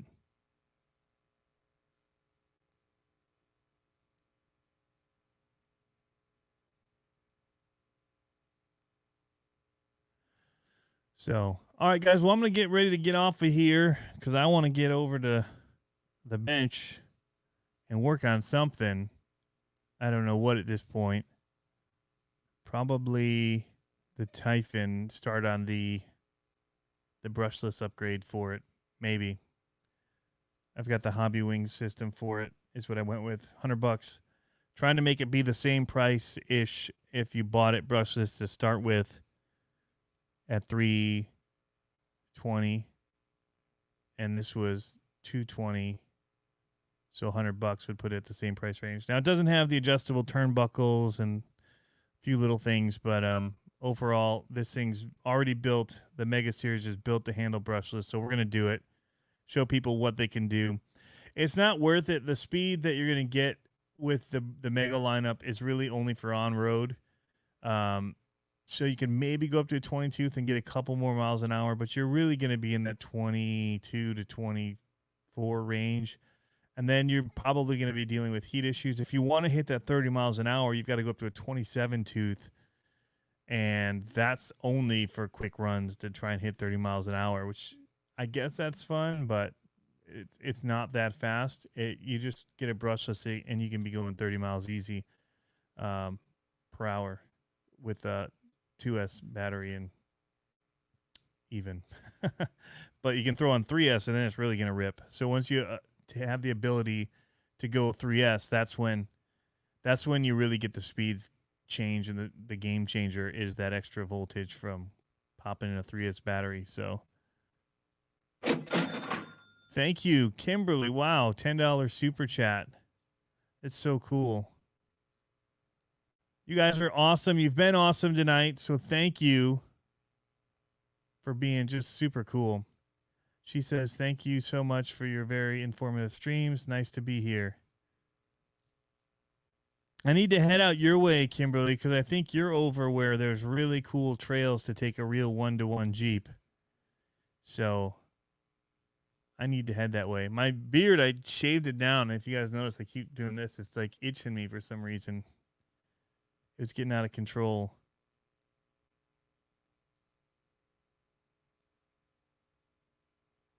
So here she goes. Kimberly says that she's an ARRMA fangirl. She says her favorite is the Traxxas Max. So see, everybody can have a different opinion.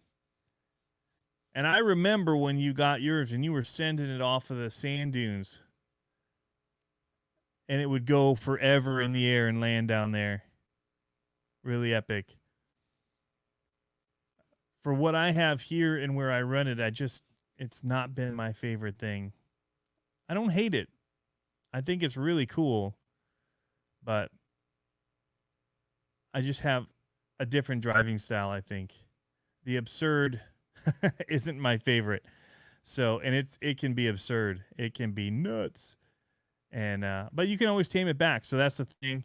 But I'm excited to try the Hoss as well and see if that fits in my driving style. I actually really love, and I said this in the last one, the two-wheel drive Stampede. I love how they handle. I'm glad that I started on the two-wheel drive Stampede, and it made me get off the gas for turning, because the only way that your tires met the ground is to be off the grass or be off the throttle in order for them to get back down in the grass and turn. So, yeah. Chris Watson, my favorite is Traxxas Max. Second favorite, all ARRMA. Yeah. You're out in Utah. You got all the cool gardens of rocks in that out there. We're looking to head west because we're looking take our kids to some new terrains, and we think it'd be fun to do some jeeping 1-to-1s there. But guys, if you haven't, go check out the Basher Queens channel. Pilot Ryan Media as well as here. RC Show Off. Nobody, no one.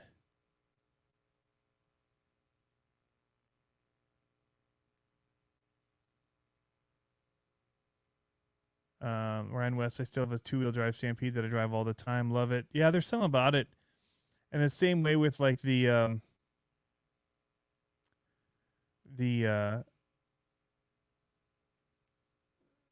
what's it called? The Kyosho Mad van, where it's like they're not the best things in the world, but they're just super fun to drive. And same way with like a Tamiya Clodbuster. They're just stupid fun to drive. So I just like how they handle. It's different. You know, I don't need all the speed all the time. And, you know, something controlled, something a little bit bouncing out of control, but in a fun way is really, really a lot of enjoyable fun for me. So,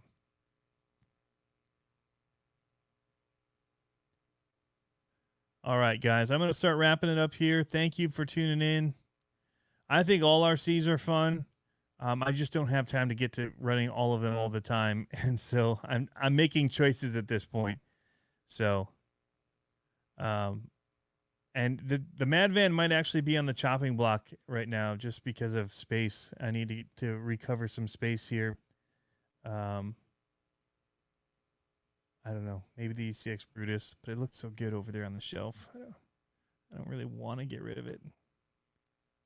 See it all crammed under there. I was trying to make it fit. Shocks are all compressed. But it couldn't take up other places, and it was one of the only ones that would kind of fit in there, so it allowed me to keep it. That's the old Team Associated in there in the background as well. That's probably got to go. That's my RC10 B4.